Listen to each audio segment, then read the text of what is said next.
இமயமலை அடிவாரத்தில் ஒரு மடம். அங்கே ஒரு சன்னியாசி இருந்தார்.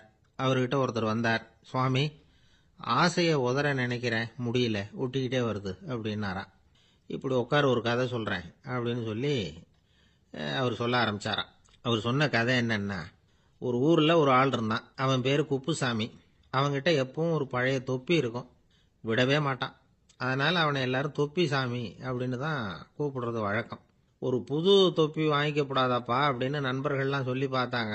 பணத்துக்கு எங்கே போவேன் அப்படின்னு விட்டானான். பணம் வச்சிருக்கான், செலவு பண்ண மனசு வரல. மகா கஞ்சன். பழைய பாட்டில்கள்லாம் வாங்கி விற்றுக்கிட்டு இருந்தான். அப்படி ஒரு தடவை பழைய கண்ணாடி சாமான்களை ஏலத்தில் எடுத்தப்போ அதில் ஒரு அருமையான சென்ட்டு பாட்டில் கிடச்சிது. உடனே ஒரு ஐடியா பண்ணான். அந்த சென்ட்டை சின்ன சின்ன பாட்டில்களில் அடைச்சி ஜன்னல் ஓரமாக அடுக்கி வச்சுட்டான். அதை விற்றா நிறைய பணம் கிடைக்குமே, அதனால். இதுக்கு இடையில் ஒரு நாள் அவன் அப்படியே உட்காந்துருந்தான். அந்த நேரம் நண்பன் வந்தான். ஏண்டா, உன் பழைய தொப்பியை மாற்றப்படாதா? ஊரில் எல்லாரும் கேலி பேசுகிறாங்களே உன்னை தொப்பி சாமின்னு அப்படின்னு சொல்லி கேட்டிருக்கான். இந்த சென்ட்டு பாட்டில் விற்றதும் பணம் வரும், அதுக்கப்புறம் பார்க்கலாம் அப்படின்னு நானா இவன். சரி வா, நீச்சல் குளத்துக்கு போயிட்டு வருவோம் அப்படின்னு கூப்பிட்டுருக்கான் நண்பன். 2 பேரும் போனாங்க. அதே நேரம் அந்த ஊர் நீதிபதியும் அங்கே குளிக்க வந்தாராம். அவர்கிட்ட இருந்தது விலை வசந்த ஒரு புது தொப்பி. அதை அங்கே இருந்த ஸ்டாண்டில் மாட்டிவிட்டு குளிக்க போனார். இதுக்கிடையில் குப்புசாமி குளிச்சுட்டு வந்தான். அவனுடைய பழைய தொப்பியை காணலை. அந்த புது தொப்பியை பார்த்தா இது நண்பனுடைய வேலை தான் அப்படிங்கிறதாக புரிஞ்சுக்கிட்டு அதை எடுத்து மாட்டிட்டு வந்துட்டான். நீதிபதி குளிச்சுட்டு வந்து பார்க்குறாரு, தொப்பியை காணும். போலீஸில் புகார் கொடுத்தார். அவங்க தேடினாங்க. ஒரு மூலையில் பழைய தொப்பி கிடச்சிது. அடடா, இது நம்ம குப்புசாமியோட தொப்பி இல்லையா அப்படின்னு நானா ஒருத்தன். உடனே அவன் வீட்டுக்கு தேடிட்டு போயிருக்காங்க. அங்கே போய் பார்த்தா புது தொப்பி அங்கே இருக்குது. உடனே அவனுக்கு 1000 ரூபாய் அபராதம் போட்டாங்களாம். அவன் பணத்தை கட்டிவிட்டு ரொம்ப எரிச்சலோடு வீட்டுக்கு வந்தான். பழைய தொப்பி கண்ணில் பட்டது. மறுபடியும், உன்னால தானே எனக்கு 1000 ரூபா நஷ்டம் அப்படின்னு சொல்லி அதை எடுத்துக்கிட்டு அப்படி போயிருக்கான். அந்த ஊர் குளத்தில் வீசி எரிஞ்சிட்டு வந்துட்டான். அது மீன் பிடிக்கிற ஒருத்தன் கையில் சிக்கிச்சு. அவன் வர்ற வழியில் அதை எடுத்து வேகமாக வீசி எறிஞ்சான். அது நேராக குப்புசாமி வீட்டு ஜன்னல் வழியாக உள்ளே இந்த சென்ட்டு பாட்டில்கள் மேலே விழுந்து எல்லாம் உடஞ்சி நொறுங்கி போச்சு. குப்புசாமி பார்த்தான். தோட்டத்தில் ஆழமாக ஒரு குழியை வெட்டினான். அந்த தொப்பியை போட்டான், மூடிவிட்டான். இதை அடுத்த வீட்டுக்காரன் பார்த்தான். ஏதோ புதையல் தான் வச்சிருக்கான் போல இருக்குன்னு நினச்சான். போலீஸில் போய் புகார் கொடுத்துட்டான். மறுபடியும் போலீஸ் குழியை தோண்டினாங்க. பழைய தொப்பி மறுபடியும் வெளியில் வந்தது. எல்லாரும் சிரிக்கிறாங்க.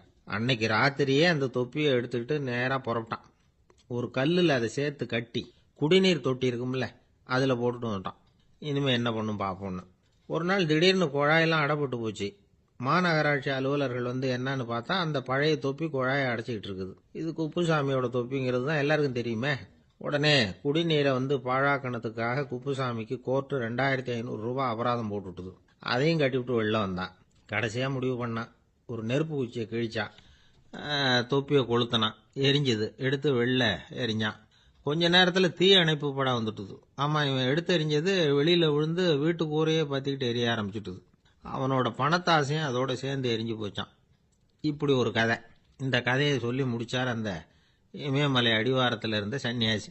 இப்போ அந்த குப்புசாமி எங்கே இருக்கிறான்னு கேட்டார் எதிரில் இருந்தவர். இதோ உன் எதிரிலே இருக்கிறான், நான் தான் அந்த குப்புசாமி அப்படின்னாரான் அந்த சன்னியாசி. அந்த குப்புசாமி கிட்ட இருந்தது மாதிரி ஒரு பழைய தொப்பி நம்ம ஒவ்வொருத்தர்கிட்டையும் உண்டு. அதை எப்படி தொலைக்கிறதுன்னு தெரியாமல் தடுமாறிக்கிட்டு இருக்கிறோம். அது என்ன தொப்பிங்கிறீங்களா? அதுதான் நம்மை சூழ்ந்திருக்கிற மாயை அப்படிங்கிறார் சுவாமி சின்மயானந்தர். மெய்ஞானம் கிடைக்கிறப்போ மாயை எரிஞ்சு போகும் அப்படிங்கிறது அவருடைய கருத்து. நம்மால் ஒருத்தர் வேகமாக ஓடி வந்தார். காலில் மாட்டியிருந்த பழைய செருப்பு 2ஐயும் ஆவேசமாக தூக்கி ஒரு கிணத்துல போட்டுட்டு வெறுங்காலோட நடந்து வந்துகிட்டு இருக்கிறார். ஏன் அப்படி பண்ணீங்க அப்படின்னு கேட்டோம். அந்த செருப்புக்கு சொந்தக்காரன் பின்னாடி வந்துகிட்டு இருக்கிறான், அதனால் அப்படி பண்ணேன் அப்படிங்கிறார் இவர். ஒரு கடைக்கு போனேன். 5 ரூபா பணத்தை எடுத்து கொடுத்தேன். ஒரு தினசரி பத்திரிகையை கேட்டேன். அவர் உடனே அங்கே அடுக்கி வச்சிருந்த பத்திரிகையில் ஒன்று எடுத்து என் கையில் கொடுத்தார். வாங்கிக்கிட்டேன். மீதி பணத்தை எடுத்தார். அதையும் என் கையில் கொடுக்கணும்ல, கொடுக்கல. எதிரில் இருந்த பலகையில் வச்சு எடுத்துக்க சொன்னார். எப்பவும் அவர் அப்படி தான் பண்ணுவார். நானும் எடுத்துக்கிட்டு வந்துடுவேன். இவர் ஏன் இப்படி பண்ணுறாருங்கிறது எனக்கு ரொம்ப நாளாக ஒரு சந்தேகம். ஒரு நாள் அவர்கிட்டயே இதை கேட்டுவிட்டேன். ஏங்க, நீங்கள் உங்கள் கடைக்கு பொருள்கள் வாங்குறவங்களுக்கு நீங்கள் பாக்கி சில்லறையை கொடுக்குறப்போ பலகையில் வச்சு விட்றீங்க, கையில் கொடுக்க மாட்டேங்கிறீங்களே, ஏன் அப்படின்னு கேட்டேன். காசை கையில் கொடுத்தா நம்மக்கிட்ட இருக்கிற லட்சுமி போயிடுவா சார் அப்படின்னார். அதாவது பணம் செலவாயிடும் அப்படின்னு அர்த்தமா. இன்னொரு நண்பர் அவர் ஒரு நாள் வழக்கத்துக்கு மாறா ரொம்ப சோகமாக உட்காந்துருக்கிறார். ஏங்க என்னாச்சு, ஏன் இப்படி கப்பலே கவிழ்ந்தது மாதிரி உட்காந்துருக்குறீங்க அப்படின்னு கேட்டேன். கப்பலே கவிழ்ந்திருந்தா கூட நான் இப்படி கவலைப்பட மாட்டேன் சார், வேற ஒன்று நடந்து போச்சுன்னார். என்னன்னு கேட்டேன். என் உச்சந்தலையில் பள்ளி ஒன்று விழுந்துட்டுதுன்னார். அதுக்காகவா இப்படி அப்படின்னு ஆச்சரியப்பட்டேன். ஆமாங்க, பள்ளி உச்சந்தலையில் விழுந்தா பலன் என்னன்னு பஞ்சாங்கத்தில் பார்த்தேன், மரணம்னு போட்டிருக்கு அப்படின்னு சொல்லிவிட்டு அவர் தொடர்ந்து கவலைப்பட ஆரம்பிச்சிட்டார். இப்படியும் ஒருத்தர், என் கூட வேலை பார்க்குற ஒருத்தர் எப்படி தெரியுமா, தினமும் வலது காலை வச்சு தான் ஆஃபீஸுக்கு உள்ள நுழைவார். என்னைக்காவது தவறுதலாக இடது காலை வச்சு உள்ளே வந்துட்டார்னா அன்னைக்கு பூரா மனசு சங்கடப்படுவார், எந்த வேலையும் சரியாக ஓடாது. கேரம் போர்டு ஆடுற ஒருத்தர் எப்போ ஆட உட்காந்தாலும் ஸ்ட்ரைக்கரை கை தவறி கீழே விழற மாதிரி பண்ணி அதுக்கப்புறம் அதை எடுத்துக்கிட்டு ஆட உட்காருவார். ஏன்னா எப்போ ஒரு தடவை நிஜமாவே அது கை தவறி கீழே விழுந்திருக்குது, அன்னைக்கு பிரமாதமாக ஜெயிச்சுட்டார். உடனே ஒரு முடிவுக்கு வந்துட்டார், கை தவறுனா லாபம் அப்படின்னு. அதுக்கப்புறம் அதையே பழக்கமாக்கிக்கிட்டார். பூனை குறுக்க போனால் சகனம் சரியில்லைன்னு நினைக்கிறவங்க உண்டு. ஆனால் ஒருத்தர் எப்படி தெரியுமா, அவர் வெளியில் கிளம்புற சமயம் பக்கத்து வீட்டு ரேடியோவில் மியாவ் மியாவ் பூனை குட்டின்னு பாட்டு சத்தம் கேட்டால் கூட போதும், சகனம் சரியில்லைன்னு பிரயாணத்தை கேன்சல் பண்ணிவிடுவார். இப்போ இவ்வளவும் எதுக்கு சொல்கிறோம்னா, அளவுக்கு மீறின சகுன நம்பிக்கைகள் இருக்கு பாருங்க, இதோட பயமும் சேர்ந்துக்கிட்டதுன்னு வச்சுக்கோங்க, இது ஒருத்தருடைய மனநிலையை பாதிச்சிடும். இது உளவியல் நிபுணர்கள் சொல்கிற கருத்து. வாழ்க்கையே தடுமாற வச்சிரும். பாதுகாப்பு இல்லாத உணர்வு, ஒரு விதமான டிப்ரெஷன் மனநிலை, இதெல்லாம் தான் இதுக்கு காரணமாக அமையலாம். சில பேர் காய்கறி நறுக்க கத்திய கையில் எடுத்தால் கூட நேரம் சரியா இருக்கா அப்படின்னு பார்த்துட்டு தான் வேலையை ஆரம்பிக்கிறது வழக்கம். அறிவு தான் மனசுக்கு வாத்தியாராக இருக்கணும், அப்போ தான் வாழ்க்கை நிம்மதியாக இருக்கும். அறிவு மனசு சொல்கிறபடியெல்லாம் கேட்க ஆரம்பிச்சுட்டுதுன்னா இடைஞ்சல் தான். ஒருத்தருக்கு 7ஆம் நம்பர் தான் ராசியான நம்பரான், 7ஆம் தேதி தான் எந்த காரியத்தையும் ஆரம்பிப்பாராம். 7 எழுத்து வர்றது மாதிரி பேரை மாற்றி வச்சுக்கிட்டார். 7 மணிக்கு தான் தினமும் எழுந்திருப்பார். 7ஆம் நம்பர் வீட்டில் தான் குடியிருக்கார். கல்யாணம் கூட 7ஆம் தேதி தான் பண்ணிக்கிட்டார். அவர் ஒரு நாள் குதிரை பந்தயத்துக்கு போனாராம். குதிரையோட பேரையெல்லாம் பார்த்தார். ஒரு குதிரையோட பேர் 7 எழுத்துல அமைஞ்சிருந்தது. 7 தானே இவருக்கு அதிர்ஷ்ட நம்பர், அதனால உடனே அது பேரில் பணத்தை கட்டினார். பந்தயம் நடந்தது. என்ன சார் ஆச்சுன்னு கேட்டாங்க. நான் பணம் கட்டின அந்த என்னோட குதிரை 7ஆவதா சேர்ந்தது சார் அப்படின்னாராம் சோகமா. ஒரு ஊரில் ஒரு இளைஞன் இருந்தான். ஒரு நாள் அவன் ஒரு குருவை தேடிட்டு புறப்பட்டான். ஊரை விட்டு வெளியில் போனான். போகிற வழியில் ஒரு காடு. அந்த காட்டில் ஒரு மரத்தடியில் ஒரு பெரியவர் உட்காந்துருக்கிறார். அமைதியாக மௌனமாக அவர் அமர்ந்திருக்கிறார். இந்த பெரியவரை விசாரிக்கலாம், குருவை தேடி கண்டுபிடிக்கிறதுக்கு இவர் ஏதாவது ஒரு வழி சொல்லி கொடுப்பார் அப்படின்னு நினச்சிக்கிட்டு அவரை நெருங்கினான். ஐயா, எனக்கு ஒரு குரு தேவை, எங்கே கிடைப்பார், அவரை எப்படி அடையாளம் கண்டுபிடிக்கிறது, அதை பற்றி ஏதாவது விவரம் சொன்னீங்கன்னா நான் கண்டுபிடிச்சிக்குவேன் அப்படின்ட்டுருக்கான். பெரியவர் நிமிர்ந்து பார்த்தார். தம்பி, அது ரொம்ப சுலபம். அவர் வயசானவராக இருப்பார், என்னை விட சுமார் 30 வயசு அதிகமாக இருக்கும். அவர் ஒரு மரத்தடியில் தான் உட்காந்துருப்பார் அப்படின்ட்டுருக்கான். சரிங்க பெரியவரே, அது என்ன மாதிரியான மரம், எப்படி இருக்கும் அப்படின்னு கேட்டிருக்கான். பெரியவர் அந்த விவரங்களையும் சொல்லியிருக்கிறாரு. அது மட்டும் இல்லை, சந்திக்கிற நாள், நேரம், வினாடி முதற்கொண்டு எல்லா விவரங்களையும் துல்லியமாக சொன்னாராம். இவ்வளவு விவரங்களை இவரால் எப்படி சொல்ல முடியுது அப்படின்னு இவனுக்கு ஆச்சரியம். இருந்தாலும் அந்த பெரியவர் கடைசியாக ஒரு விவரம் சொன்னார். அது என்ன தெரியுமா, எப்படியும் நீ அவரை சந்திக்கிறதுக்கு ஒரு 30 வருஷம் ஆகும் அப்படின்னு சொல்லிவிட்டாராம். ரொம்ப நன்றிங்க பெரியவரே அப்படின்னு சொல்லிவிட்டு அந்த இளைஞன் புறப்பட்டுருக்கான். இப்போ அவனுக்கு குரு பற்றின விவரம் எல்லாம் கிடைச்சிட்டுது, சந்திக்கிற நேரமும் தெரிஞ்சுட்டுது. ஆனால் 30 வருஷம் அவரை தேடி அலைய வேண்டியிருக்குமே. அவன் தேட ஆரம்பித்தான். காடு மலை எல்லாம் சுற்றி அலைஞ்சான். பல வருஷங்கள் தேடினான், அழுத்து போயிட்டான். கடைசியில் அவனுக்கும் வயசாயிட்டுது. கடைசியில் தன்னுடைய சொந்த ஊருக்கே திரும்பி போய்கிட்டு இருந்தான். அங்கே ஒரு மரத்தடியில் அவன் தேடிக்கிட்டு இருந்த குருநாதர் கிடைச்சார். யார் அவருன்னா, 30 வருஷத்துக்கு முன்னாடி வழி சொல்லி கொடுத்தாருல அதே பெரியவர். அவருக்கு இப்போ 30 வயசு அதிகமாக இருந்தது. அதே மரம், அன்னைக்கு பெரியவர் சொன்ன அடையாளம் இப்போ பொருத்தமாக இருந்தது. இப்போ அந்த பெரியவர் சொன்னார், சரியாக சேர்ந்துட்டேன், வா, உனக்காக தான் நான் இவ்வளவு காலமும் காத்துக்கிட்டு இருந்தேன் அப்படின்னாராம். என்ன சொல்கிறீங்கன்னு இருக்கான். 30 வருஷத்துக்கு முன்னாடி என்கிட்ட வந்தியே, அப்போவே என் காலம் முடிஞ்சு போயிருந்தது. அப்போவே என்ன உனக்கு அடையாளம் தெரியல, அதனால் இவ்வளவு காலம் உனக்காக காத்துட்டு இருக்கும்படி ஆயிட்டுது அப்படின்னாராம்.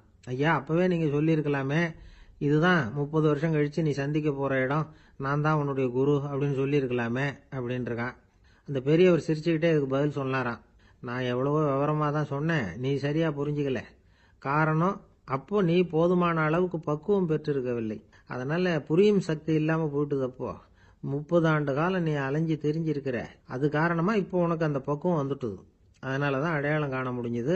நானே உன்னுடைய குரு அப்படின்னாராம். இதுல இருந்து என்ன தெரியுதுன்னா, ஆன்மீகத்துல மாணவனாக சேர்றதுக்கு கூட ஒரு பக்குவத்தன்மை தேவைப்படுது. ஒரு பெரிய ஞானி, அவர்கிட்ட சீடனா இருக்க ஒருத்தன் வந்தான், எதிரில் நின்னா. ஞானி அவனை வெகு நேரம் உற்று பார்த்தார். அப்புறம் சொன்னார், சீடனா இருக்கிறது ரொம்ப சிரமம்னார். நான் தயாரா இருக்கிறேன்னா. அது இன்னமும் சிரமமாச்சே, இங்கே குருவா இருக்கிறது மட்டுமே சுலபம் அப்படின்னாராம். அப்படின்னா நான் குருவாவே ஆயிடுறேன் அப்படின்னானா. இது போலவே இந்த காலத்தில் கதை ஒன்று உண்டு. ஒரு பள்ளிக்கூடத்தில் வகுப்பு ஆசிரியர் மாணவனை திட்டிக்கிட்டு இருந்தார். டேய், நீ 100க்கு 10 மார்க்கு தான் வாங்கிட்டு இருக்க. இவ்வளவு மோசமா நீ படிச்சா கடைசியில் மாடு மேய்க்கிறது கூட லாய்க்கு இல்லாதவனா ஆயிடுவேன். அதுக்கப்புறம் என்ன செய்ய போற அப்படின்னாராம். பையன் தலையை சொரிஞ்சுக்கிட்டே சொன்னானா, சார் அப்படின்னா ஒன்று செய்கிறேன் அப்படின்னானா. இவர் கேட்டிருக்கார், என்ன செய்ய போறேன்னு. வேற என்ன சார், உங்களை மாதிரி ஒரு ஆசிரியர் ஆயிடுறேன் அப்படின்னானா. காசியில் இருக்கிற கடவுள் காசி விஸ்வநாதர், அங்க இருக்கிற தேவி காசி விசாலாட்சி. இவங்க 2 பேரும் ஒரு நாள் பேசிக்கிட்டு இருந்தப்போ கடவுள் சொன்னார், இந்த மனிதர்களை நாம ரொம்பவும் நம்பிக்கையோட தான் படைச்சிருக்கிறோம். இருந்தாலும் அவங்களுக்கு தான் நம்பிக்கை இல்லை. எதுலேயும் ஒரு உண்மையான நம்பிக்கை இல்லாமல் வாழ்ந்துக்கிட்டு இருக்கிறாங்க அப்படின்னார். என்ன அப்படி சொல்றீங்க?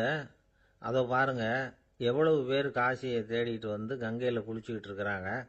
அவங்கெல்லாம் நம்பிக்கை இல்லைன்னா இவ்வளவு தூரம் தேடிட்டு இங்கே குளிப்பாங்களா அப்படின்னு நாங்கள் தேவி. சரி, அதை சோதிச்சு பார்க்கலாம் அப்படின்னு 2 பேரும் முடிவு பண்ணிக்கிட்டாங்க. உடனே ஒரு திட்டம் போட்டாங்க. அது எப்படின்னா, நாம் 2 பேருமே பக்தர்கள் மாதிரி உருவத்தை மாற்றிக்கிட்டு கங்கை கரைக்கு போக வேண்டியது. நான் கங்கையில் இறங்கி குளிக்கிறேன். கொஞ்ச நேரத்தில் சுழலில் மாட்டிக்கிட்டது மாதிரி நடிக்கிறேன். நீ உடனே கரையிலிருந்து சத்தம் போடு, என்னோட வீட்டுக்காரரை யாராவது காப்பாற்றுங்களேன் காப்பாற்றுங்களேன்னு சத்தம் போடு.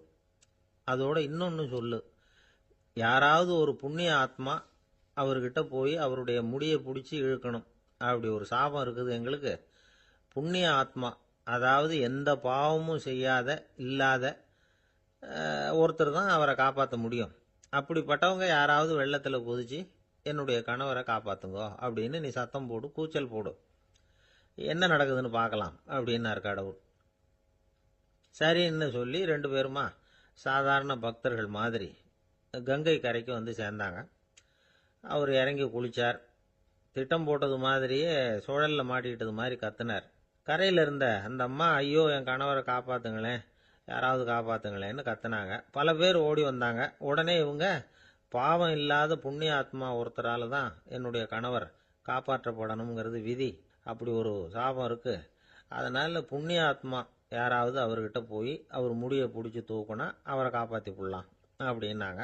இவங்க இப்படி சொன்னதும் எல்லாரும் திகைச்சு போய் நின்றுட்டாங்க. ஒவ்வொருத்தருக்கும் அவங்க செஞ்ச பாவம்லாம் ஒவ்வொன்றா ஞாபகத்துக்கு வர ஆரம்பிச்சுட்டுது. சரி, இதுக்கு நாம லாயக்கு இல்லை அப்படின்னு சொல்லி ஒதுங்கி போக ஆரம்பிச்சிட்டாங்க எல்லாம். இந்த சமயத்தில் யாரோ ஒருத்தர் வேகமாக ஓடி வந்தார். ஆற்றுல குதிச்சார். அவர்கிட்ட போனார், முடியை பிடிச்சார், தூக்குனார், அவரை காப்பாற்றி கரைக்கு கொண்டுட்டு வந்துட்டார். அப்படி காப்பாற்றின அந்த ஆளை இவங்க 2 பேரும் தனியாக கூப்பிட்டுக்கிட்டு ஒரு மண்டபத்துக்கு வந்துட்டாங்க. வந்து விசாரிக்கிறாங்க. நீ யாரப்பா அப்படின்னு கேட்குறாங்க. ஏதும் தெரியாத மாதிரி. நான் இந்த ஊர் அன்ன சத்திரத்தில் வேலை செய்கிற ஒரு சமையல்காரன் அப்படிங்கிறார். நீ கங்கையில் குளிக்கிறது உண்டான்னு கேட்டிருக்காங்க. நான் இந்த ஊர்லேயே தான் இருக்கிறேன், இருந்தாலும் தினமும் கங்கையில் குளிக்கிறது இல்லை, எப்பாவது ஒரு நாள் அங்கே குளிப்பேன் அப்படின்னார். கங்கையில் மூழ்கி எழுந்திரிச்சா பாவம்லாம் தொலையும்னு சொல்கிறாங்க. அப்படி இருக்கிறப்போ அங்கே இன்னைக்கு கங்கையில் குளிச்சுக்கிட்டு இருக்கிறவங்கெல்லாம் தங்களை புண்ணிய ஆத்மாவா நினைக்கல. கங்கையில் குளிக்காத நீ உன்னை புண்ணிய ஆத்மாவா நினச்சி என்னை காப்பாற்ற வந்திருக்கிற, அது எப்படி அப்படின்னு கேட்டார். அதுக்கு அந்த ஆள் சொல்கிறான், கங்கையில் குதிச்சதுக்கு அப்புறம் தானே உங்களை காப்பாற்ற போகிறோம். அப்படி குதிக்கும் பொழுது என்னுடைய பாவம்லாம் போயிருக்கும்ல, நான் புண்ணிய ஆத்மாவா ஆயிருப்பேனே, அதனால தான் துணிஞ்சு உங்களை காப்பாற்றினேன் அப்படின்னா.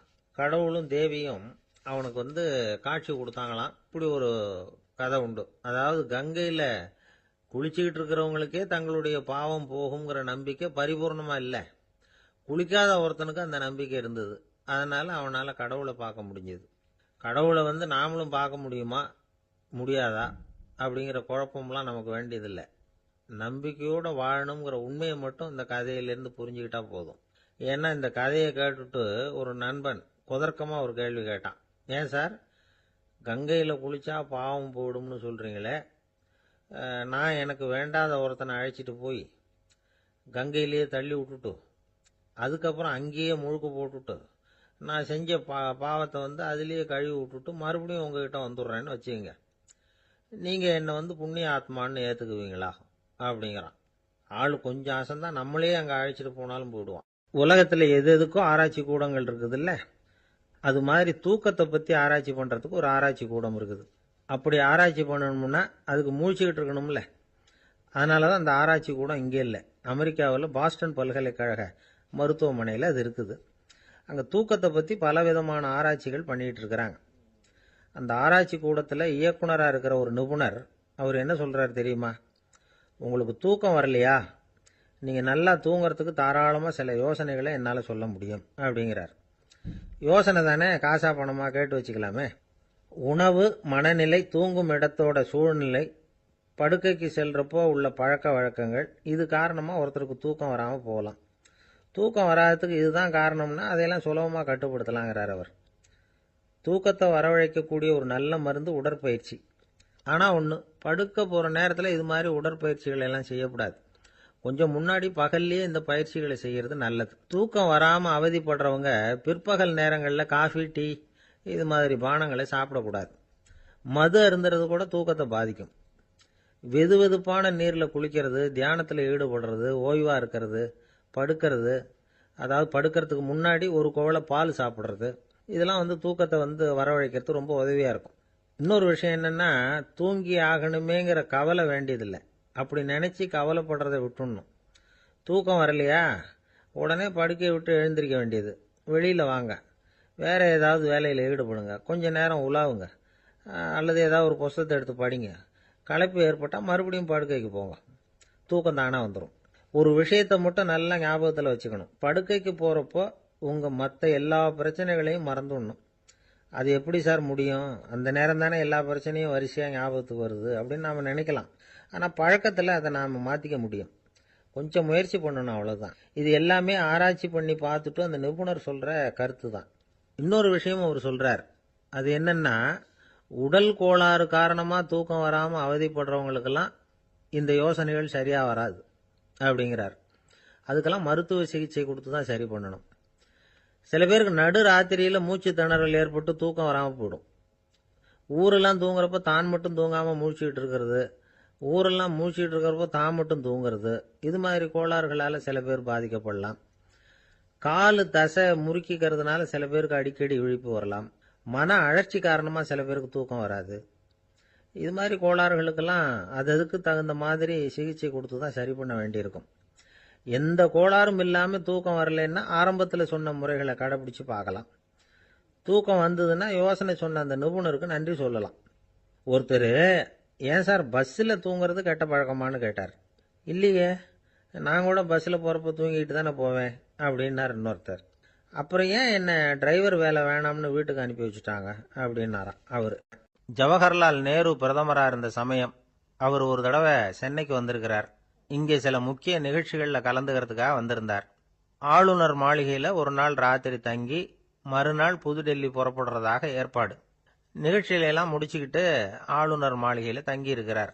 அன்றைக்கு இரவு படிக்கிறதுக்கு ஒரு முக்கியமான புத்தகம் அவருக்கு தேவைப்பட்டது.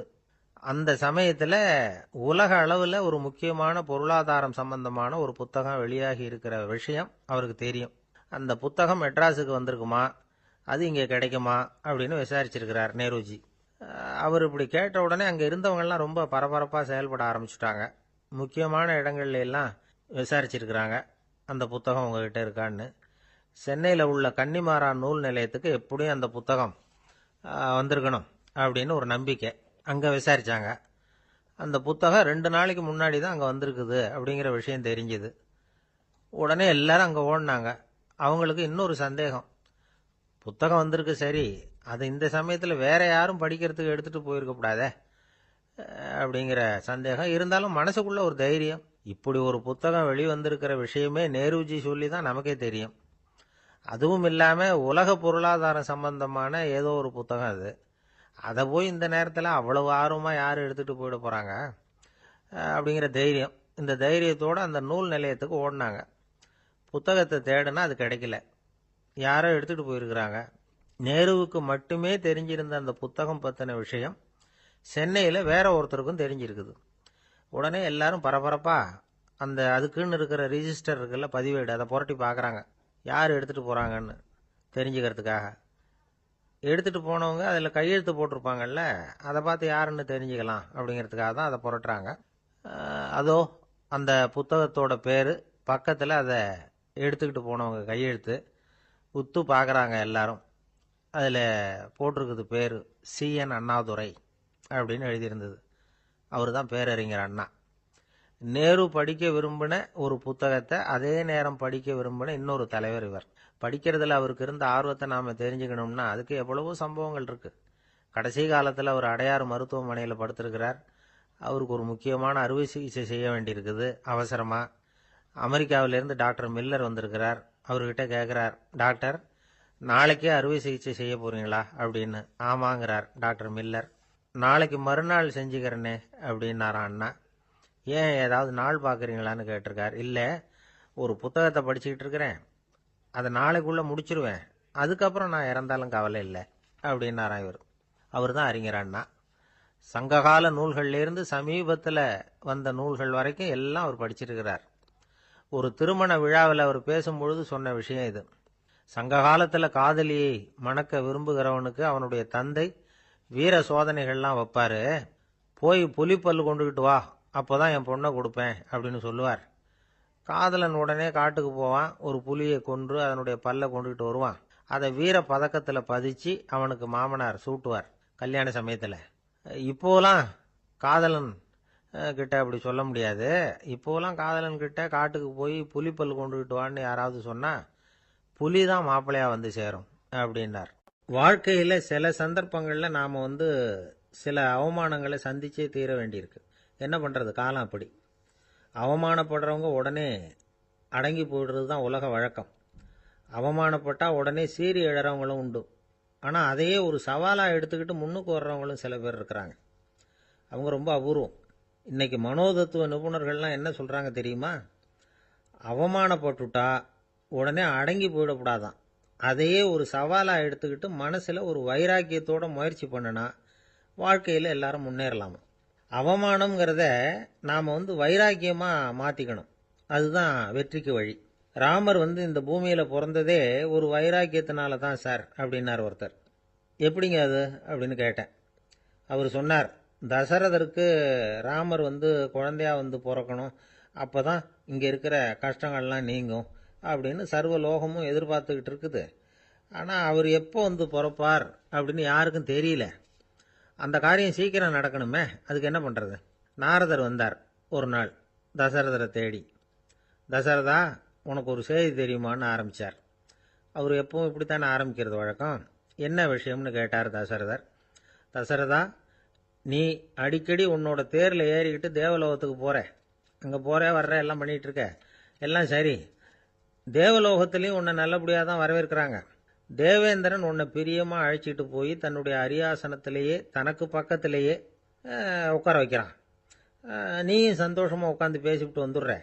ஆனால் நீ இங்கே வந்ததுக்கு அப்புறம் அங்கே என்ன நடக்குது தெரியுமா உனக்கு அப்படின்னாரான் நாரதர். என்ன நடக்குது எனக்கு ஒன்றும் தெரியலையே அப்படின்னாரான் தசரதர். நாரதர்கிட்ட கிட்டத்தில் கேட்டிருக்கார், கொஞ்சம் சொல்லுங்கள் என்னது அப்படின்னு. அவர் நெருங்கி வந்தாராம் நாரதரும். மெதுவாக அவர் காதோட காதாக சொன்னாராம். அதாவது நம்ம பாஷையில் சொல்லப்போனால் பற்ற வைக்கிறார். நீ அங்கே தேவேந்திரங்கிட்ட உட்காந்து பேசிவிட்டு வந்த பிறகு நீ அங்கே உட்காந்துருந்த அரியாசனத்தை தண்ணி ஊற்றி கழுவி சுத்தப்படுத்துகிறாங்க. நீ என்ன அந்த அளவுக்கு சுத்தம் இல்லாத ஆளா, தினம் குளிக்காமையாக இருக்கிற அப்படின்னாராம். தசரதருக்கு இது ரொம்ப அவமானமாக போயிட்டுது. அப்படியே செய்கிறாங்க அப்படின்னாராம். ஆமாம், நீ வேணும்னா நான் சொல்கிறது உண்மையா இல்லையா அப்படின்னு சோதனை பண்ணி பார்த்துக்கோ அப்படின்னாரான் நாரதர். உடனே தசரதர் இதுக்காகவே புறப்பட்டு தேவலோகம் போனார். அங்கே வழக்கம் போலவே இவரை கூப்பிட்டு உட்கார வச்சு பேசிக்கிட்டு இருந்தான் தேவேந்திரன். கொஞ்ச நேரம் பேசிக்கிட்டு இருந்துட்டு சரி நான் கிளம்புறேன்னு புறப்பட்டார். சரி, அவனும் வாசல் வரைக்கும் வந்து வழி அனுப்பி வச்சுட்டு உள்ளே போயிட்டான். தசரதர் வெளியில் கொஞ்ச நேரம் மறைஞ்சு இருந்துட்டு மெதுவாக உள்ளே எட்டி பார்த்தார் என்ன நடக்குதுன்னு. நாரதர் சொன்னது உண்மைதான். தசரதர் உட்கார்ந்திருந்த ஆசனத்தை அங்கே 2 தேவர்கள் கழுவி சுத்தப்படுத்திக்கிட்டு இருக்கிறாங்க. தசரதரால் இதை தாங்கிக்க முடியல. அவருக்கு ரொம்ப அவமானமாக போச்சு. நேராக கிடுகிடுன்னு தேவேந்திரங்கிட்டே போனார். நான் உட்கார்ந்திருந்த இருக்கையை சுத்தம் பண்ணுறியே, நான் என்ன அந்த அளவுக்கு பாவியா அப்படின்னு கேட்டார். ரொம்ப கோபமாக கேட்டார். தசரதரே, மனுஷனுக்கு 3 கடன்கள் உண்டு. தேவ கடன், ரிஷி கடன், பித்ரு கடன். இதை தீர்க்காதவன் பாவியாகிறான். இதில் மகனை பெறுவதால் தான் பித்ரு கடன் தீரும். உனக்கு மகன் கிடையாது, அதனால நீ பாவியாகிற. பாவி உட்கார்ந்திருந்த இடம்ங்கிறதுனால அதை சுத்தம் செய்ய வேண்டியது எங்கள் கடமை அப்படின்னு நானாம் தேவேந்திரன். இந்த இடத்துல தசரதருக்கு ஏற்பட்ட அவமானம் ஒரு வைராக்கியமாக மாறிச்சு. தேவேந்திரனே கேட்டுக்கோ, ஒரு மகனை பெற்ற பிறகுதான் இந்த சபையில் மறுபடியும் அடி எடுத்து வைப்பேன் அப்படின்னு சொல்லிவிட்டு போயிட்டாராம்.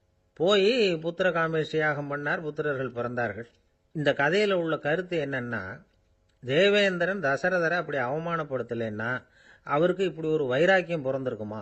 யோசிச்சு பார்க்கணும். நமக்கு ஏற்படுகிற சில அவமானங்களையும் வைராக்கியமாக மாற்றிக்குவோம். அப்படி மாற்றிக்கிட்டோம்னா வாழ்க்கையில் வந்து முன்னேறலாம். நம்ம ஆளுங்க சில பேர் அவமானத்தை வந்து வைராக்கியமாக மாற்றிக்கிறது எப்படி தெரியுமா? நம்மகிட்ட ஒரு பையன் சொன்னான், எங்கள் அப்பா என்னை எல்லாருக்கும் முன்னாடி வச்சு திட்டிவிட்டார், பொறுப்பு இல்லாமல் ஊர் சுற்றுறேன்னு சொல்லி அவமானப்படுத்தி விட்டார்.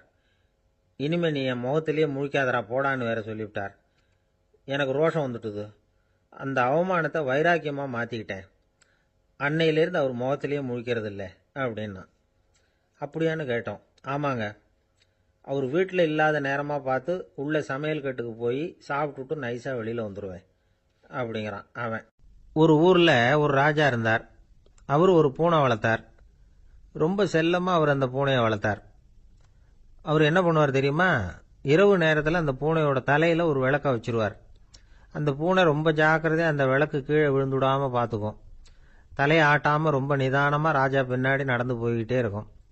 அந்த விளக்கு வெளிச்சத்தில் எல்லா வேலைகளையும் செஞ்சிருவார். கையில் ஒரு விளக்கை தனியாக எடுத்துகிட்டு போக வேண்டிய அவசியமே இல்லை.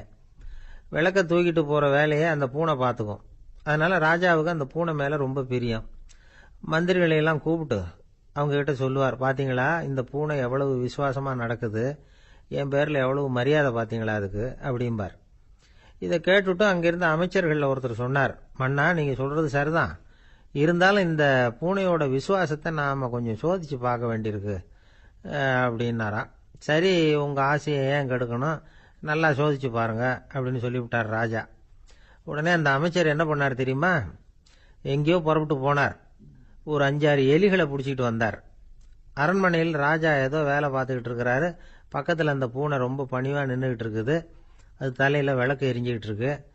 அமைச்சர் தான் பிடிச்சிக்கிட்டு வந்த எலிகளை அந்த பூனை பார்வையில் படுறது மாதிரி எதிரில் விட்டார். அந்த எலிகள்லாம் அங்கேயும் இங்கேயும் ஓட ஆரம்பிச்சுது. அதை பார்த்தது பூனை. அவ்வளவுதான். தலையில் இருக்கிற விளக்கை பற்றியும் கவலைப்படலை, ராஜாவை பற்றியும் கவலைப்படல. ஒரே பாய்ச்சலாக பாஞ்சு எலிகளை துரத்த ஆரம்பிச்சுட்டுது.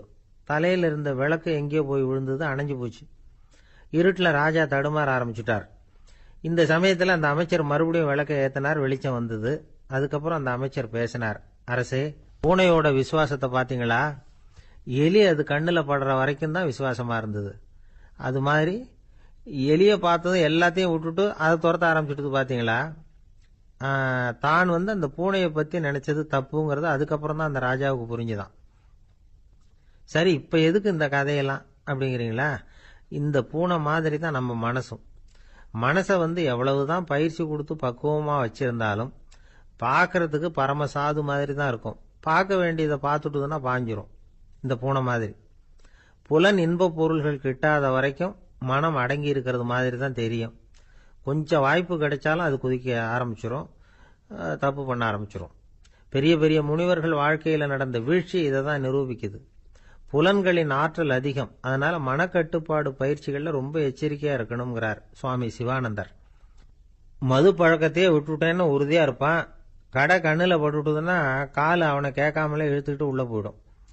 இதுதான் மனசுங்கிறது. அதுதான் அந்த ராஜா வளர்த்த பூனை. நம்மால் ஒருத்தன் அந்த ராஜா பூனை தலையில விளக்க வச்சது மாதிரி இவன் தன்னுடைய தலையிலேயே ஒரு விளக்க ஏற்றி வச்சுக்கிட்டு என்னத்தையோ தேட ஆரம்பிச்சான். தேடிக்கிட்டு இருக்கிறான். தலையை ஆட்டாம நிதானமா நடந்து ரொம்ப நேரமா தேடிட்டு இருக்கிறான். அந்த சமயம் அங்க வந்த ஒருத்தர், என்னத்தை தேடுறீங்கன்னு கேட்டார். அதுதான் மறந்து போச்சு அப்படின்னு இழுத்தான். சரி, கொஞ்சம் இப்படி உட்காருங்க, ஞாபகம் வந்ததும் தேட ஆரம்பிக்கலாம் அப்படின்னாரு அவரு. இவன் கொஞ்ச நேரம் உட்காந்து யோசிச்சான். அப்புறம் திடீர்னு எழுந்திருச்சான். ஞாபகம் வந்துட்டுதுன்னா. என்னன்னு கேட்டார். எங்க வீட்டில் இருந்த விளக்க எங்க வச்சேன்னு தெரியல, அதுதான் தேடிட்டு இருக்கிறேன், ஏற்றி வைக்கலாம்னு பார்க்குறேன் அப்படின்னா. ஒரு விவசாயி விதைக்கிறதுக்காக வயல்வெளி பக்கம் போறார். விதைகளை அள்ளி வீசினார். அப்போ என்ன ஆச்சுன்னா, சில விதைகள் பாதை ஓரத்தில் விழுந்தது. சில விதைகள் முள் செடிகள் மண்டி இருந்த புதருக்கு இடையில விழுந்தது. சில விதைகள் நல்ல நிலத்தில் விழுந்தது. பாதை ஓரத்தில் விழுந்த விதை என்ன ஆச்சுன்னா, அதெல்லாம் பறவைகள் கண்ணில் போட்டுவிட்டுது. உடனே உட்காந்து கொத்தி தின்னுட்டு போட்டுது. அதிகமாக மண் இல்லாத பாறை பகுதியில் விழுந்த விதையெல்லாம் லேசாக வேர் விட்டு முளைக்க ஆரம்பிச்சுது. அதுக்கப்புறம் வேர் கீழேயும் ஆழமாக போக முடியல, மேலேயும் சூரிய வெப்பம் அதிகம் தாங்க முடியல, எல்லாம் காஞ்சி கருகி போட்டுது. புதர் பகுதியில் சில விதைகள் விழுந்தது இல்லையா, முள் செடிகள் காடாக மண்டி போயிருந்தது. அதனால் முளைச்சி வர்ற செடிக்கு நெருக்கடி அதிகமாக போட்டுது, சரியாக வளர முடியல, விளைச்சலும் சரியா இல்லை. நல்ல நிலத்தில் விழுந்த விதைகள் மட்டும் நல்லா முளைச்சிது, நல்லா வளர்ந்தது, விளைச்சலும் பிரமாதமாக இருந்தது. இந்த கதையை சொல்லிவிட்டு, கேட்க செவியுள்ளோர் கேட்கட்டும் அப்படிங்கிறார் இயேசு பெருமான். ஆமாம், இயேசு கடலில் நின்ற படகு ஒன்றில் உட்காந்துருக்கிறார். கடற்கரையில் ஏராளமான மக்கள் உட்காந்துருக்கிறாங்க. அந்த சமயத்தில் தான் இயேசு ஓமைகள் மூலமாக மக்களுக்கு பல உண்மைகளை சொல்லிகிட்டு இருக்கிறார். மக்கள் அந்த கதையை கேட்டுட்டு ஒன்றும் புரியாமல் முழிக்கிறாங்க. அதை கவனித்த இயேசு அந்த ஓமையை விளக்க ஆரம்பித்தார். இதில் அந்த விதைக்கிறவர் தான் இறைவன். அவருடைய வார்த்தைகளை விதைக்கிறார். அந்த வார்த்தைகளை கேட்கிற மக்கள் அந்த விழுந்த விதைகள் மாதிரி 4 வகையானவர்கள். சில பேர் பாதை ஓரத்தில் விழுந்த விதைகள் மாதிரி. இறைவன் வார்த்தைகளை அவங்க கேட்குறாங்க, ஆனால் தீய எண்ணங்கள் செய்கைகள் மூலமாக விதைக்கப்பட்ட வார்த்தைகள் அழிஞ்சு போடுது. இறைவன் வார்த்தைகளை கேட்ட உடனே மகிழ்ந்து போய் உடனே சில பேர் அதை ஏற்றுக்கிறாங்க. இவங்கெல்லாம் அந்த பாறை பகுதியில் விழுந்த விதைகள் மாதிரி. அதனால் இவங்கெல்லாம் வேறு இல்லாதவங்க. கொஞ்ச காலத்துக்கு இறை வார்த்தைகளுக்கு கீழ்ப்படிந்து நடப்பாங்க. அதனால் ஏதாவது இடைஞ்சல் ஏற்பட்டால் உடனே தடுமாறுவாங்க. தங்கள்கிட்ட இருக்கிற நல்ல பண்புகளை விட்டுட்டு பாவ வழிகளுக்கு போயிடுவாங்க. முள் செடிகளுக்கு இடையில விழுந்த விதைகள் மாதிரி உள்ளவங்க யாருன்னா, இவங்களுக்கு உலக கவலை உண்டு, செல்வத்தின் மீது மயக்கம் உடையவர்கள். உலக ஆசைகள் இவங்களுக்குள்ள பூந்துடுறதுனால அங்கே இருக்கிற நல்ல பண்புகள் மறைஞ்சு போயிடுது. அதனால் அவங்களும் உபயோகம் இல்லாதவங்களா ஆயிடுறாங்க. நல்ல மனிதர்கள் நல்ல நிலத்தில் விழுந்த விதைகளுக்கு ஒப்பானவர்கள். இவங்க இறை வார்த்தையை கேட்குறாங்க, அதை ஏற்றுக்கிறாங்க, அவங்களும் நல்லபடியாக வாழுறாங்க, அடுத்தவங்களுக்கும் உபயோகமாக இருப்பாங்க. இதுதான் இயேசு சொன்ன விளக்கம். நல்ல வார்த்தைகளை கேளுங்கள், நல்ல வார்த்தைகளை ஏற்றுக்கொள்ளுங்கள், அடுத்தவங்களுக்கு உபயோகமாக இருங்க. இதுதான் பெரியவங்கள்லாம் நமக்கு சொல்லுகிற உபதேசம். ஒரு அப்பா தன்னுடைய மகனுக்கு உபதேசம் பண்ணார். இதை பாருப்பா, நல்ல வார்த்தைகளை கேட்கணும், எப்போதுமே மகன் அப்பா பேச்சை கேட்கறது நல்லது அப்படின்னாராம். நீ ஏதாவது ஒரு தப்பு பண்ணா என் தலையில ஒரு முடி நரைச்சி வெள்ளையா போடும்பா, நீ செய்யற ஒவ்வொரு தப்புக்கும் என் தலையில ஒவ்வொரு முடி வெள்ளையாயிடும் அப்படின்னாராம். பையன் யோசிச்சான், அப்பா இப்பதான் எனக்கு புரியுது, தாத்தாவோட தலைமுடி பூராவும் வெள்ளையா இருக்கிறதுக்கு என்ன காரணம்ங்கிறது எனக்கு இப்பதான் புரியுது அப்படின்னானா. ஒரு தந்தை தன்னோட பிள்ளைய ரொம்ப தைரியசாலியா வளர்க்கணும்னு ஆசைப்பட்டார். அதுக்காக அவனை கூப்பிட்டு உட்கார வச்சு இப்படி உபதேசம் பண்ணார். இதை பாருப்பா, நான் உன்னாட்டம் இருக்கிறப்போலாம் எதுக்கும் பயப்பட மாட்டேன், ரொம்ப துணிச்சலா இருப்பேன். ஒரு நாள் ஒரு அப்பாவி எலிய ஒரு பூனை துரத்திட்டு ஓடிச்சு. நான் உடனே என்ன செஞ்சேன் தெரியுமா? அந்த பூனையை பிடிச்சேன், அது வாலில் ஒரு பட்டாசு சரத்தை கட்டினேன், கொளுத்தி விட்டேன், படபடன்னு வெடிக்க ஆரம்பிச்சுட்டுது. அது துள்ளிக்கிட்டு அங்கேயும் இங்கேயும் ஓடி இருக்கு பாரு ஓட்டம், ரொம்ப தமாஷு அப்படின்னார் அப்பா. இப்படி சொல்லிவிட்டு பையனை பார்த்து, இதை கேட்கறதுக்கு உனக்கும் துணிச்சல் வருதா, நான் என்னுடைய செயலை நீ கேட்குறப்போ உனக்கு துணிச்சல் வருதா அப்படின்னு கேட்டார். வருதுன்னா பையன். எப்படின்னா அப்படிங்கிற விவரத்தையும் சொன்னான் அவன். அதாவது, எலியை விரட்டினத்துக்காக பூனை வாலில் பட்டாசு கொளுத்துனீங்க நீங்க, பூனையை விரட்டினத்துக்காக உங்க கழுத்துல பட்டாசு சரத்தை மாட்டினா என்னன்னு தோணுது எனக்கு அப்படின்னா பையன். பையனோட துணிச்சல் அப்பாவே நடுங்க வச்சுட்டுது. அது சரி, ஒரு அப்பா பிள்ளைக்கு இப்படியா உபதேசம் பண்றது? எல்லாருக்கிட்டையும் அன்பா பழகிறது எப்படி அப்படின்னு சொல்லி கொடுக்கணும். பிஞ்சு உள்ளங்கள்ல நஞ்ச தூவலாமா? ஒரு நாள் விநாயகர் ஒரு பூனையோட விளையாடிக்கிட்டு இருந்தாராம். அப்படி ஆசையாக விளையாடிக்கிட்டு இருந்தப்ப அவரோட கை நகம் தவறுதெல்லாம் பூனையோட முகத்தில் பட்டுட்டு தான். அது ஒரு சின்ன கீறலை உண்டாகி விட்டுது. அப்போ அவர் அதை ஒரு பெருசாக நினைக்கல. கொஞ்ச நேரத்துக்கு அப்புறம் விநாயகர் வீட்டுக்கு வந்தார். அவங்க அம்மா பார்வதி தேவியை பார்த்தார். பார்வதி தேவி கன்னத்தில் விரலால் கீறினது மாதிரி ஒரு அடையாளம் இருந்தது. விநாயகருக்கு அதிர்ச்சி, ஆச்சரியம். நம்ம அம்மா இந்த உலகத்துக்கே தாயார். அப்பேற்பட்ட அவங்க முகத்திலேயே கீறலை உண்டாக்கக்கூடியவங்க யாரா இருக்க முடியும் அப்படின்னு யோசனை பண்ணார். தாயே, உன்னுடைய கன்னத்தில் இந்த வடு எப்படிம்மா ஏற்பட்டதுன்னு கேட்டார். குழந்தாய், இது நீ செஞ்ச காரியம்தான்ப்பா. உன்னுடைய கை நகம் கீறினதுனால ஏற்பட்ட வடு தான் இது அப்படின்னாங்க அவங்க. விநாயகர் திடுக்கிட்டு போட்டார். எப்படிம்மா அது? நான் எந்த காலத்திலையும் உன்னை அப்படி கீறினதாக எனக்கு நினைவு இல்லையே அப்படின்னார். இன்னைக்கு காலையில் ஒரு பூனையை கீறினதை நீ மறந்துட்டியா அப்படின்னாங்க அந்த அம்மா. விநாயகர் திகைச்சு போய் நின்னார். பார்வதி தேவி சொன்னாங்க, இதை பார்ப்பா, இந்த உலகத்தில் இருக்கக்கூடிய எல்லா உயிர்கள்லேயும் நான் இருக்கிறேன். நான் தான் இந்த உலகமாக ஆகியிருக்கிறேன். ஆகையினால நீ யாரை துன்புறுத்தினாலும் அது உண்மையிலேயே என்ன துன்புறுத்தினதாக தான் வந்து முடியும் அப்படின்னாங்க. விநாயகர் மனசுக்குள்ள ஒரு வெளிச்சம் ஏற்பட்டு தான். அதுக்கப்புறம் அவர் யாரையுமே கல்யாணம் பண்ணிக்காததுக்கு அதுதான் காரணமா. இந்த உலகத்தில் எல்லாரையும், இங்கே இருக்கிற எல்லாத்தையும் தாயின் வடிவமாக அவர் பார்க்க ஆரம்பிச்சிட்டாராம். குருதேவர் ராமகிருஷ்ணர் இந்த கதையை எடுத்து சொல்லியிருக்கிறார். நபிகள் நாயகம் ஒரு தடவை ஒரு நாற்காலியில் உட்காந்து என்னமோ யோசனை பண்ணிட்டு இருந்திருக்கிறார். அப்போ அவரோட உடையில ஒரு கீழ்ப்பகுதி தரையில் படிஞ்சு கிடந்திருக்குது. அங்கே விளையாடிக்கிட்டு இருந்த ஒரு பூனை அது மேலே வந்து படுத்து தூங்கி போச்சு. தொழுகை செய்ய வேண்டிய நேரம் வந்துட்டுது. நபிகள் நாயகம் எழுந்திருக்க பார்த்தார். அப்போதான் பூனை தன்னோட உடை மேலே படுத்து தூங்கிட்டு இருக்கிறது கண்ணில் படுது. பூனையோட தூக்கத்தை கலைக்க விரும்பல அவர். தன்னுடைய சகோதரியை கூப்பிட்டார். ஒரு கத்திரிக்கோல் எடுத்துட்டு வர சொன்னார். பூனை படுத்திருந்த உடைப்பகுதி மட்டும் இருக்குல்ல, அதை மட்டும் அதோட கத்திரிச்சு விட்டுட்டு அதுக்கப்புறம் அவர் எழுந்திரிச்சு தொழுகைக்கு போனாராம். அதாவது பிற உயிர்கள்கிட்ட எப்படி அன்பு காட்டணுங்கிறத பெரியவங்க எவ்வளவோ விதத்தில் நமக்கு எடுத்து காட்டியிருக்கிறாங்க. இருந்தாலும் எத்தனை பேர் மனசில் அதெல்லாம் உரைச்சிருக்குது. நாமளும் நம்ம ட்ரெஸ்ஸு மேலே ஒரு பூனை படுத்திருந்தா ஒரு கத்திரிக்கோலை தான் தேடுவோம், எடுத்துகிட்டு வர சொல்லுவோம். துணியை வெட்டுறதுக்கு பதிலாக இல்லை அதோட வாழை வெட்டினா என்ன அப்படின்னு தோணும். ஒரு ஆள் ரொம்ப பிரியமாக ஒரு பூனையை ஆற்றுல குளிப்பாட்டிக்கிட்டு இருந்தானா. எப்படி? அந்த பூனையை ஆற்று தண்ணியில் அமுக்கி அமுக்கி குளிப்பாட்டிக்கிட்டு இருக்கிறான். அந்த வழியாக போன பெரியவர் ஒருத்தர் இதை பார்த்தார். இதை பார்ப்பா, பூனையை அது மாதிரி ஆற்று தண்ணியில் அமுக்கி குளிப்பாட்டாத, மூச்சு திணறி செத்து போடும் அப்படின்னு அட்வைஸ் பண்ணார். நீ போய் அவன் வேலையை பார்த்துக்கிட்டு, எனக்கு எல்லாம் தெரியும்னா இவன். சரின்னு அவர் போயிட்டார். கொஞ்ச நேரம் கழித்து அவரே அந்த வழியாக திரும்பி வந்துக்கிட்டு இருந்தார். ஆற்றுல பூனையை குளிப்பாட்டிக்கிட்டு இருந்தவன் அழுதுகிட்டு உட்காந்துருக்கிறான். பக்கத்தில் அந்த பூனை செத்து கிடக்குது. இதை பார்த்தார் பெரியவர். நான் தான் அப்போவே சொன்னேனே அந்த பூனையை ஆற்றுல நினைக்காதேன்னு, அதை கேட்டிருந்தா இப்படி ஆயிருக்குமா அப்படின்னார். அந்த ஆள் கோபமாக இவரை முறைச்சி பார்த்தான். அட போய்யா, இந்த பூனை ஆற்றுல குளித்ததுனால ஒன்றும் செத்து போகல, குளித்ததுக்கு அப்புறம் அதோட உடம்பு ஈரமாக இருக்குதுன்னு அதை புழிஞ்சேன், அதனால தான் இப்படி ஆயிட்டுது அப்படின்னு நானா. ஒருத்தரை பார்த்து உன்னுடைய நண்பர்கள் யார் அப்படின்னு ஒரு கேள்வி கேட்டு பாருங்க. கொஞ்சம் யோசிச்சு யோசிச்சு பதில் சொல்லுவாங்க. அவங்க கிட்டேயே உன்னுடைய எதிரிகள் யார் அப்படின்னு கேளுங்க, கடகடன்னு ஒப்பிச்சிருவாங்க. நம்ம மனசு இருக்க அது எப்படின்னா, நம்ம நண்பர்களை விட எதிரிகளை அது நல்லா ஞாபகத்தில் வச்சுக்கும். இது ஒரு ஆச்சரியமான உண்மை. உங்களால் நண்பர்களை மறந்துட முடியும், ஆனால் எதிரிகளை மறந்துட முடியாது. இது ஒரு வேடிக்கையான நிலைமை தான். அழகான தருணங்களை நாம் ஏன் மறந்துடுறோம்? இது இயற்கை. ஏன்னா நம்ம மனசு மலர்களை கவனிக்கிறது இல்லை, அதில் இருக்கிற முள்ளை தான் கவனிக்குது. தன்னை காயப்படுத்துகிற எதையும் அது உடனே கண்டுகொள்ளுது.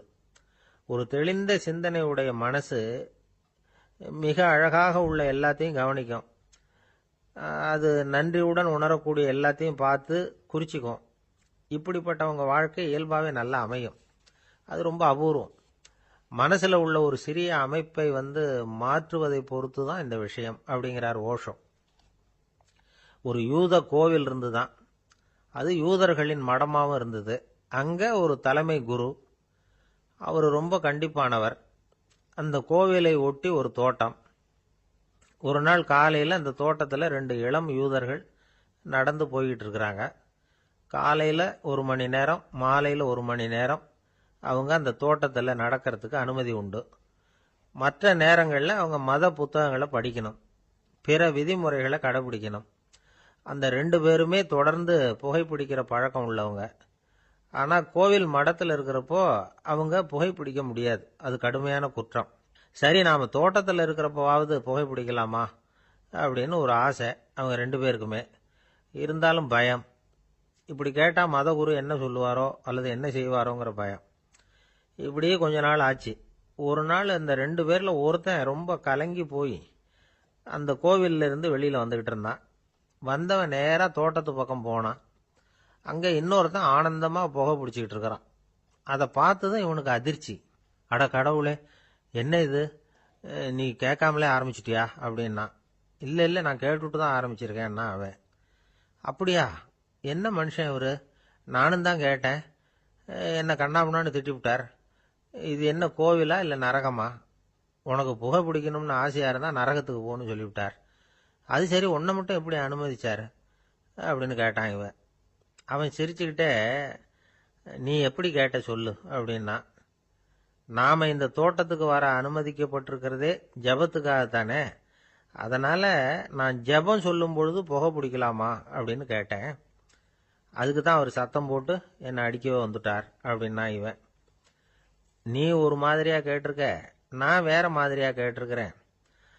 ஜெபம் சொல்லும்போது புகை பிடிக்கலாமான்னு நீ கேட்டிருக்க. ஐயா, புகை பிடிக்கும் பொழுது ஜபிக்கலாமா அப்படின்னு நான் கேட்டேன். அதில் தப்பு ஒன்றும் இல்லை அப்படின்னு பதில் சொல்லிட்டார் அப்படின்னா. ஒரு சிறிய மாற்றம்தான், அது மிகப்பெரிய மாறுதலை ஏற்படுத்தி விட்டது. மனசு நல்ல விதமாக சிந்திக்க ஆரம்பிச்சுட்டுதுன்னா மகிழ்ச்சிக்கு பஞ்சம் இல்லை. ஒரு கஞ்சன் ஆற்றுல விழுந்துட்டான். வெள்ளத்தில் தத்தளிச்சுக்கிட்டு இருக்கிறான். கரையில் நின்ன ஒருத்தர், உன் கையை கொண்டா இப்படி பிடிச்சி இழுத்து கரையில் சேர்த்து விடுறேன்னார். எதையும் கொடுத்து பழக்கம் இல்லாத அவன் கையையும் கொடுக்க மாட்டேன்னுட்டான். இவர் பார்த்தார்.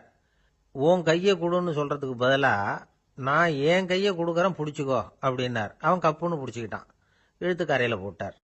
எனக்கு இது மட்டும்தான் சார் தெரியும், இதை தவிர வேற எதுவும் தெரியாது அப்படின்னு சொல்லிக்கிட்டே காலம் தள்ளுறவங்க ரொம்ப பேர். அவங்கெல்லாம் கஷ்டப்பட வேண்டியிருக்கும். ஒருத்தர் தன்னுடைய தொழிலில் ரொம்ப கெட்டிக்காரராக இருக்கலாம். அதுக்காக எப்பவும் அதே ஞாபகத்தில் இருந்துக்கிட்டு உலகியல் அறிவு இல்லாமல் இருந்துடக்கூடாது, அது ஆபத்து. இதுக்காக நம்ம தாத்தா பாட்டிலாம் ஒரு கதை சொல்லுவாங்களே, கேள்விப்பட்டிருக்கீங்களா? ஒரு சமயம் ஒரு 4 பேர் சேர்ந்து வெளியூருக்கு பிரயாணம் போனாங்களாம். அந்த 4 பேர் எப்படி தெரியுமா? ஒருத்தர் வேதாந்தி, இன்னொருத்தர் சங்கீத வித்வான், 3வது ஆள் வைத்தியர், 4வது ஆள் ஜோசியர்.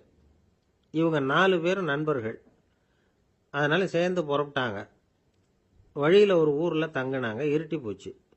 அதனால் இன்னைக்கு ராத்திரி இங்கேயே தங்கி இருந்துட்டு நாளைக்கு புறப்படலாம் அப்படின்னு தீர்மானம் பண்ணாங்க. சாப்பாட்டுக்கு என்ன பண்ணுறது? அங்கேயே கடத்தெருவுக்கு போய் சாமான்லாம் வாங்கியாந்து சமைச்சு சாப்பிட்லாம்னு முடிவு பண்ணாங்க. 4 பேர் இருக்கிறதுனால ஆளுக்கு ஒரு காரியமாக செய்யலாம் அப்படின்னு வேலையை பிரிச்சுக்கிட்டாங்க. வைத்தியர் கரிகாய் வாங்க போனார், வேதாந்தி எண்ணெய் வாங்க போனார், ஜோசியர் பலசரக்கு வாங்க போனார், சங்கீத வித்வானுக்கு சமைக்கிற வேலை. எல்லாம் சரி, ஆனால் நடந்தது என்ன தெரியுமா? கடைத்தெருவுக்கு காய்கறி வாங்க போனார்ல வைத்தியர், அங்கே போய் மார்க்கெட்டில் பார்த்தார். ஒவ்வொரு கறிகாயாக எடுத்து பார்த்தார். இது பித்தம், உடம்புக்கு ஒத்துக்காது, இது வாயு, உடம்பு ஒத்துக்காது அப்படின்னு ஒவ்வொன்றா தள்ளினார். கடைசியில் ஒன்றுமே தேரல, வெறுங்கையோடு திரும்பி வந்துகிட்டு இருக்கிறார். எண்ணெய் வாங்க போனார வேதாந்தி, அவர் ஒரு தொன்னையில் எண்ணெயை வாங்கினார். பேசாமல் அதை எடுத்துகிட்டு வர வேண்டியது தானே, முடியல. அவருடைய வேதாந்த மூளை சிந்திக்க ஆரம்பிச்சுட்டுது.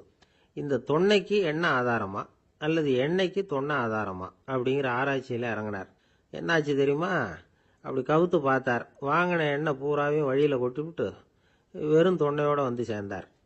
பலசரக்கு வாங்க போனார் ஜோசியர், அவர் ஒரு வழியில் பார்த்தாரு. வழியில் வந்தவங்களெல்லாம் அங்கங்கே ஒரு மரத்தடியில் உட்கார வச்சு அவங்களுக்கெல்லாம் ஆர்வம் சொல்ல ஆரம்பிச்சிட்டார்.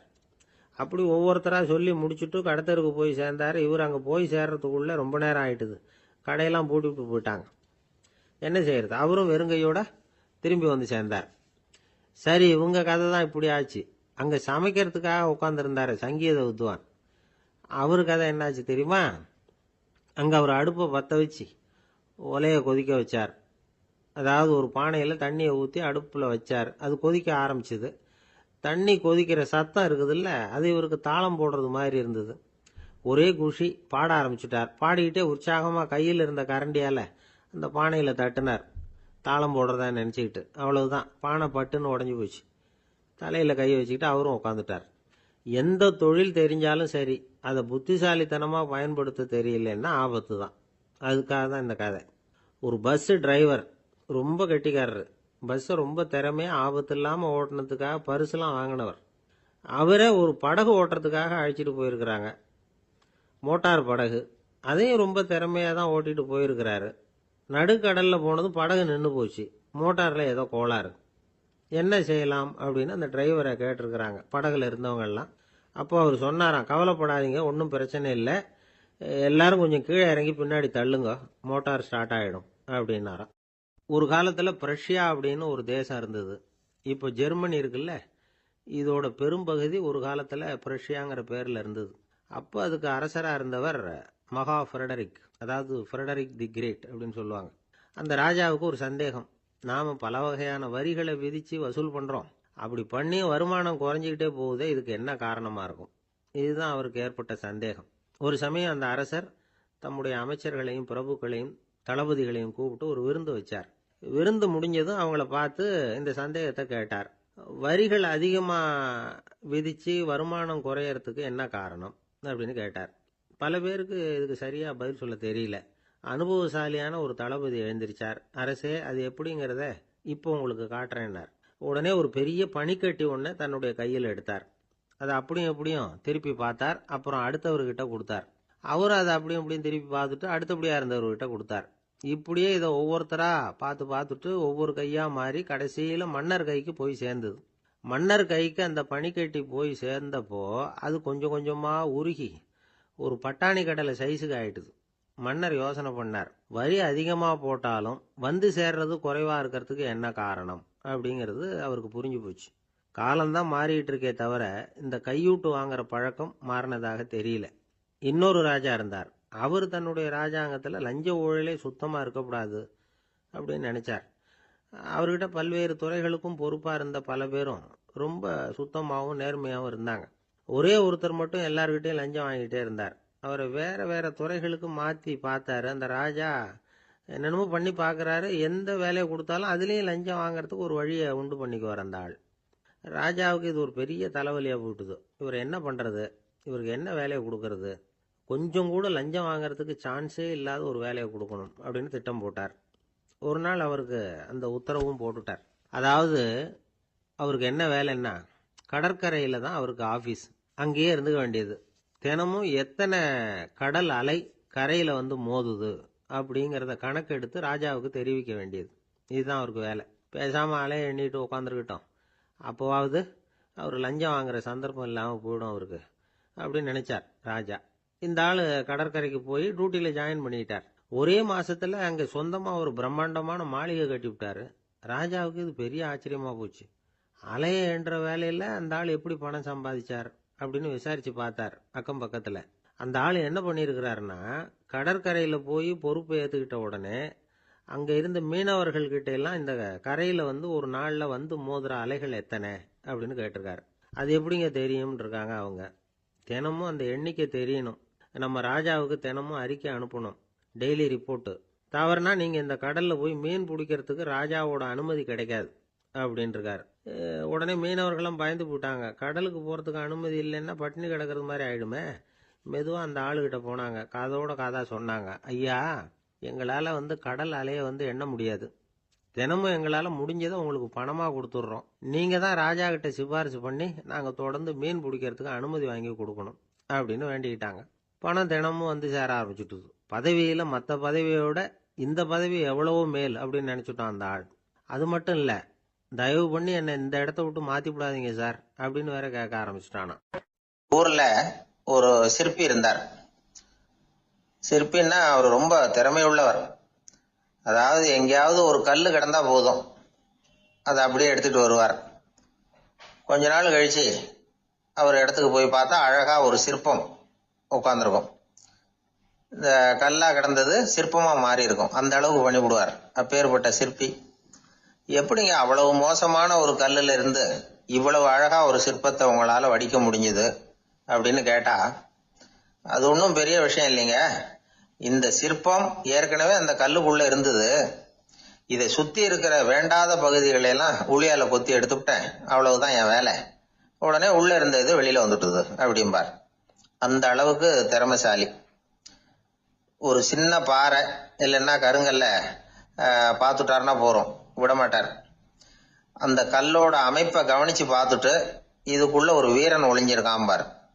அவர் கண்ணுக்கு அதுக்கு தெரியும். இந்த கல்லுக்குள்ள ஒரு துறவி உட்கார்ந்துருக்காரும்பார். நமக்கெல்லாம் வெறும் கல்லாதான் தெரியும்.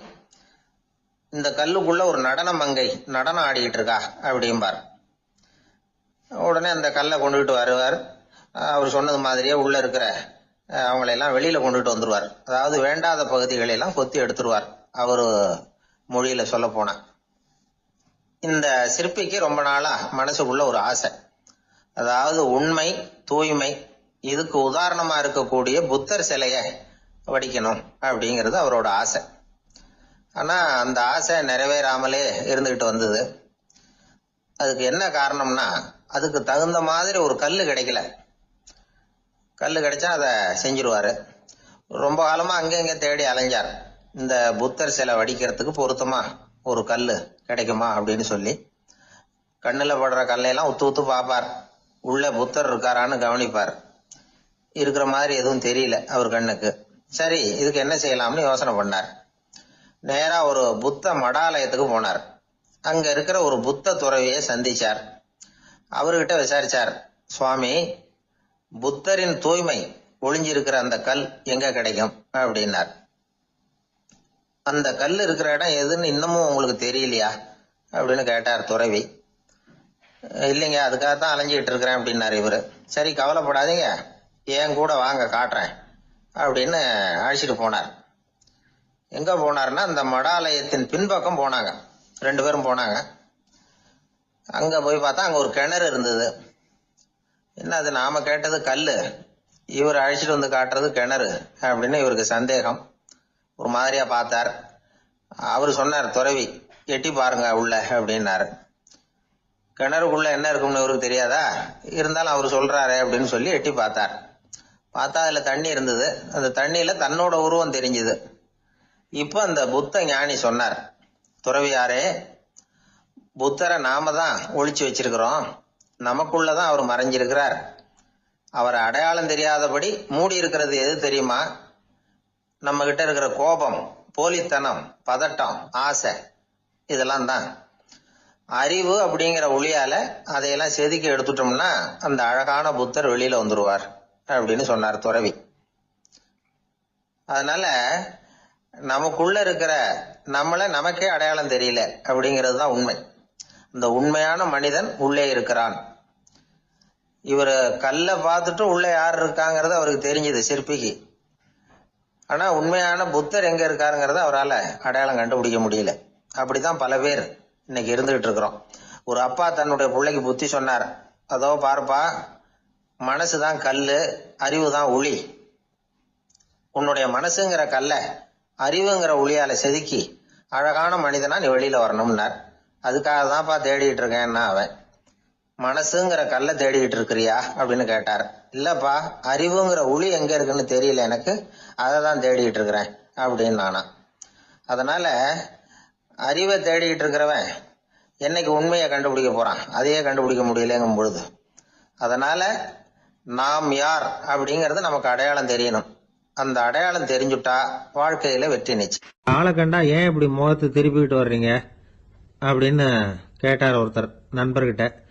எலெக்ஷன்ல அவன் எதிர்த்து நின்னவன் சார், என்ன அவன்கிட்ட நமக்கு என்ன பேச்சுவார்த்தை அப்படின்னாராம் ரொம்ப கோபமா இவர். சரி, அந்த ஆள் யாருன்னு கேட்டேன். என் கூட பிறந்த தம்பி தான் சார் அப்படின்னார் அந்த கோபம் குறையாமல். அதாவது நம்ம ஊர் நிலவரம் இப்படி. அதாவது அண்ணனும் தம்பியும் எதிர்த்து நிற்பாங்க தேர்தல்ல, ஒருத்தர் கண்டா பேசிக்கிறது இல்லை. ஆனா இங்கிலாந்துல எப்படி தெரியுமா, அங்க ஒரே மேடையில போட்டி போடுற 2 வேட்பாளர்களும் பேசுவாங்களாம், பட்டிமன்றம் மாதிரி. ஒருத்தர் முதல்ல எழுந்திருப்பார், நான் இந்த தேர்தலில் வெற்றி பெற்றால் என்னென்ன செய்வேன் அப்படின்னு சொல்லிவிட்டு உட்காருவார். அதுக்கப்புறம் அடுத்தவர் எழுந்திருப்பார், அவர் சொல்லுவார், நான் வெற்றி பெற்றா இந்த மக்களுக்கு என்னென்ன செய்வேன், இந்த நாட்டுக்கு என்னென்ன செய்வேன் அப்படிங்கறத சொல்லிவிட்டு உட்காருவார். 2 பேரும் ஒரே மேடையில பேசுவாங்க. மக்கள் 2 பேர் பேச்சையும் கேட்டுக்கிட்டு ஒரு முடிவுக்கு வருவாங்க. இதுதான் அங்க உள்ள பழக்கம். இங்க அப்படி இல்லை. இங்கே ஒருத்தர் பார்த்தாவே முகத்தை திருப்பிக்கிறது.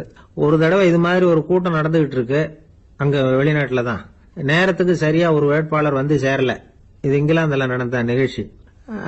அப்புறம் என்னாச்சுன்னா, ஒருத்தர் வந்துட்டாரு, இன்னொருத்தர் வந்து சேரல. அப்புறம் உடனே அந்த ஒருத்தர் வந்தவர் பேச ஆரம்பிச்சுட்டார். அதாவது அந்த இன்னொருத்தர் சார்பாவே பேசிட்டாராம். அதாவது அவர் வரல, நான் அவரு சார்பா வந்து நான் பேசிடுறேன். அதாவது அவர் ஜெயிச்சுட்டா அவர் என்னென்ன செய்வார் இந்த நாட்டுக்கு அப்படின்னு சொல்லி அவர் பக்கத்துல உள்ள நியாயத்தை எடுத்து இவரே சொல்லிட்டாராம். இப்படிலாம் அங்க நடந்துதான். இது எப்பேற்பட்ட தேர்தல் பண்பாடு பாருங்க. அதனால இன்னொரு விஷயம், இப்ப இங்கிலாந்துல எல்லாம் ஓட்டு கேட்கறப்ப வெற்றியா தோல்வியாங்கிறத ஓரளவுக்கு யூகிச்சு விடலாமா. இப்போ ஒரு வேட்பாளர் ஒரு வீட்டுக்கு முன்னாடி போய் நின்று எனக்கு ஓட்டு போடுங்கன்னு கேட்கறாருன்னு வச்சுங்களேன், அதுக்கு என்ன பார்த்து செய்யறோம், போயிட்டு வாங்க அப்படின்னு சில வீடுகள்ல வாசல்ல நின்னே சொல்லி அனுப்பிச்சிருவாங்களாம். வேற சில வீடுகள்ல எப்படின்னா வேட்பாளரை வீட்டுக்குள்ள கூப்பிட்டு காபி சாப்பிட சொல்லி உபசரிச்சு அதுக்கப்புறம் அனுப்பி வைக்கிறது வழக்கமா. இதுல எந்த வீட்டு ஓட்டு நிச்சயம் தெரியுமா? வாசல்ல நின்னே வழி அனுப்பி வச்சுடுறாங்க பாருங்க, அவங்க ஓட்டு நிச்சயம். உள்ள கூப்பிட்டு காப்பி கொடுத்து அனுப்புறாங்க பாருங்க, அவங்க ஓட்டு நிச்சயம் இல்லையா. சரி, அப்புறம் ஏன் அந்த உபசரிப்பு அப்படின்னு கேட்டா அதுக்கு ஒரு காரணத்தை சொல்றாங்க. அதாவது அது ஒரு அனுதாபத்தை தெரிவிக்கிற முறையா. ஐயோ பாவம், நாம இவருக்கு ஓட்டு தான் போட போறதில்ல, இதையாவது செய்வோம், காப்பியாவது சாப்பிட்டு போகட்டும் அப்படிங்கிற எண்ணமா. இப்படி அந்த ஒரு பழக்கம். ஆக அந்த ஊர்ல நிறைய காப்பி சாப்பிடணும்னு ஒருத்தர் ஆசைப்பட்டா தேர்தலில் தோத்து போறதுக்கு தயாரா இருக்கணும். ஒரு சமயம் ஒரு ஊர்ல தேர்தல் நடந்துதான். ஒரு தொகுதியில நின்று தோத்து போன ஒருத்தர் கையில ஒரு துப்பாக்கியோட ஊருக்குள்ள சுத்திக்கிட்டு இருந்தாராம். ஒரு போலீஸ்காரர் அவரை பார்த்துட்டு சந்தேகப்பட்டிருக்கார். அதனால அவரை தடுத்து நிறுத்தி என்ன இது துப்பாக்கியோட சுத்துறீங்களேன்னு விசாரிச்சிருக்கார். இதுக்கு அவர் சொன்னாராம், சார், இந்த தொகுதியில மொத்தம் 1,00,000 வாக்காளர்கள், அதுல எனக்கு 10,000 பேர் மட்டும்தான் எனக்கு ஓட்டு போட்டிருக்கிறாங்க. அப்படின்னா எனக்கு வேண்டாதவங்க இந்த தொகுதியில 90,000 பேர் இருக்கிறாங்கன்னு அர்த்தம். இப்படி ஒரு சூழ்நிலையில நான் என்னுடைய பாதுகாப்புக்கு ஆயுதம் இல்லாம நடமாடலாமா அப்படின்னு கேட்டாராம். எவ்வளவு எச்சரிக்கை பாருங்க. நம்ம ஊர்ல சில பேர் ஓட்டு கேட்கிற விதமே தனி. ஒருத்தர் ரொம்ப சாமர்த்தியமா ஓட்டு கேட்பாராம். அவர் எப்படின்னா, ஒரு வீட்டுக்கு போறாருன்னு வச்சுங்களேன், அந்த நேரம் அந்த வீட்டுக்காரரு என்ன செஞ்சுட்டு இருக்கிறாரோ அதே வேலையை இவரும் கொஞ்ச நேரம் செய்வாராம், அவருக்கு ஒத்தாசையா. அதுக்கப்புறம் மெதுவா பேச்சு கொடுப்பார், ஓட்டு கேட்பார், இது மாதிரி எலெக்ஷன்ல நிக்கிறேன் கவனிக்கணும்னு. அது மாதிரி ஒரு தடவை அவர் போனப்ப அங்க வந்து அவர் என்ன பண்ணிட்டு இருக்காரு, வீட்டுக்கு பின்னாடி மாட்டு கொட்டையில பால் கறந்துகிட்டு இருக்காரு ஒரு பசு மாட்டுக்கிட்ட. அந்த வீட்டுல இவர் ஓட்டு கேட்க போனவர் இவர் ஓடி போய் இன்னொரு சொம்பை எடுத்துக்கிட்டு அதே மாட்டுக்கு இன்னொரு பக்கம் போய் உட்காந்துக்கிட்டு இவரும் பால் கறக்க ஆரம்பிச்சிட்டார். எதிர உட்காந்துட்டு இருக்காரு அவரு, இவர் இந்த பக்கம் உட்காந்துருக்காரு. கீழே கொஞ்சம் குனிஞ்சு பார்த்தா ஒருத்தர் முகத்தை ஒருத்தர் பார்க்கலாம். கொஞ்ச நேரம் ஆனதுக்கு அப்புறம் இவர் மெதுவா அவர்கிட்ட பேச்சு கொடுத்தாராம். இது மாதிரி நான் எலெக்ஷன்ல நிக்கிறேன், நீங்க ஓட்டு போடணும், அதுக்காக தான் வந்தேன்னாராம். அது முடியாதுங்களேன்னாராம் அவரு. ஏன்னு கேட்டிருக்கார். நான் இந்த வீட்டுக்காரன் இல்ல, நானும் உன்ன மாதிரி ஓட்டு கேட்க வந்தவன் தான் அப்படின்னு. ஜெருசலேம் அங்க உள்ள ஒரு தேவாலயம், அதுல உள்ள பலிபீடத்தின் முன்னாடி ஒரு பெட்டி உண்டு. அது காணிக்கை பெட்டி. ஆலயத்துக்கு வர்றவங்க பிரார்த்தனை பண்ணிவிட்டு திரும்பி போற சமயத்துல அந்த பெட்டியில காணிக்கை போடுவாங்க. அவங்களால எவ்வளவு முடியுமோ அவ்வளவு போடுறது வழக்கம். அவங்கவுங்க வசதிக்கு தகுந்த மாதிரி போடுவாங்க. வசதி உள்ளவங்களா இருந்தாலும் சரி, வசதியே இல்லாத வறியவர்களா இருந்தாலும் சரி, ஆலய காணிக்கை பெட்டியில காசு போடுறது அவங்களுக்கு ரொம்ப பெருமையான ஒரு செயல். ஒரு சமயம் இயேசு தம்முடைய சீடர்களோடு அந்த ஆலயத்துக்கு வரார். அங்க உட்காந்து ரொம்ப நேரம் வழிபாடு பண்ணிட்டு இருக்கிறார். சீடர்களும் அந்த ஜபத்துல கலந்துகிட்டாங்க. வழிபாடு முடிஞ்சுது. இயேசு உட்கார்ந்துருக்கிறார். காணிக்கை பெட்டியில காசு போடுறவங்கள கவனிக்கிறார். சீடர்களும் அதையே கவனிச்சுக்கிட்டு இருக்கிறாங்க. ரொம்ப பேர் வரிசையா வந்தாங்க. அவங்களால முடிஞ்ச அளவுக்கு காசு போட்டுட்டு அவங்க பாட்டுக்கு போய்கிட்டு இருக்கிறாங்க. வசதியானவங்க நிறைய பேர் வந்தாங்க. அதுக்கு மத்தியில வயசான ஒரு அம்மா, அவங்களும் வந்து காசு போட்டுட்டு போறாங்க. இப்போ இயேசு தன்னுடைய சீடர்கள் பக்கம் திரும்பினார். ஒரு கேள்வி கேட்டார். இப்போ இந்த காணிக்கை பெட்டியில நிறைய பேர் வந்து காசு போட்டுட்டு போறத நீங்க கவனிச்சிங்க. இன்னைக்கு இந்த காணிக்கை பெட்டியில ரொம்பவும் அதிகமா காசு போட்டது யார் அப்படின்னு கேட்டார். முதல்ல வந்தார ஒரு பெரிய மனுஷன், அவர் தான் அதிகமா போட்டார் அப்படின்னாரு ஒருத்தர். மூணாவதா வந்தவர் தான் அதிகமா போட்டார், நான் கவனிச்சேன் அப்படின்னாரு இன்னொருத்தர். இப்படி ஆளுக்கு ஒரு விதமா சொல்றாங்க. கடைசியா இயேசு சொன்னாராம், இன்றைக்கு அந்த பெட்டியில அதிகமா காசு போட்டவங்க அந்த வயசான அம்மா தான் அப்படின்னாராம். சீடர்களுக்கு ஒன்றும் புரியல. அந்த அம்மா ரொம்பவும் ஏழையாச்சே, அவங்க எப்படி அதிகமா காணிக்கை செலுத்த முடியும் அப்படிங்கறது அவங்க சந்தேகம். இயேசு விளக்குனார். நிறைய பேர் வந்தாங்க, நிறையவே காசுகள் போட்டாங்க, அது உண்மைதான். ஆனால் அந்த அம்மா என்ன பண்ணாங்க கவனிச்சிங்களா? வந்தாங்க, தன்னுடைய காசு பையை திறந்தாங்க, அப்படியே கொட்டுனாங்க. அதில் இருந்தது 2 காசுகள் தான். அந்த 2 காசும் காணிக்கை பெட்டியில் விழுந்துட்டுது. மற்றவங்கள்லாம் தங்கள்கிட்ட இருந்த செல்வத்தின் ஒரு சிறு பகுதியை எடுத்து பெட்டியில் போட்டாங்க. ஆனால் இந்த அம்மா தன்கிட்ட என்ன இருந்ததோ அதை அப்படியே போட்டுட்டாங்க. தன்னுடைய பிழைப்புக்காக வச்சிருந்த அவ்வளவையும் இழக்கிறதுக்கு தயாராயிட்டாங்க. அவ்வளவு தாராள மனசு அவங்களுக்கு.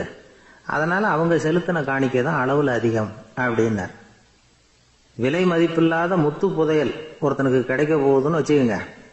அதன் மதிப்பை உணர்ந்தவன் என்ன பண்ணுவான்? அதை அடையிறதுக்காக தன்கிட்ட இருக்கிற எதையும் கொடுக்கறதுக்கு தயாராக இருப்பான் இல்லையா? அது மாதிரி தான் இதுவும் அப்படின்னார்.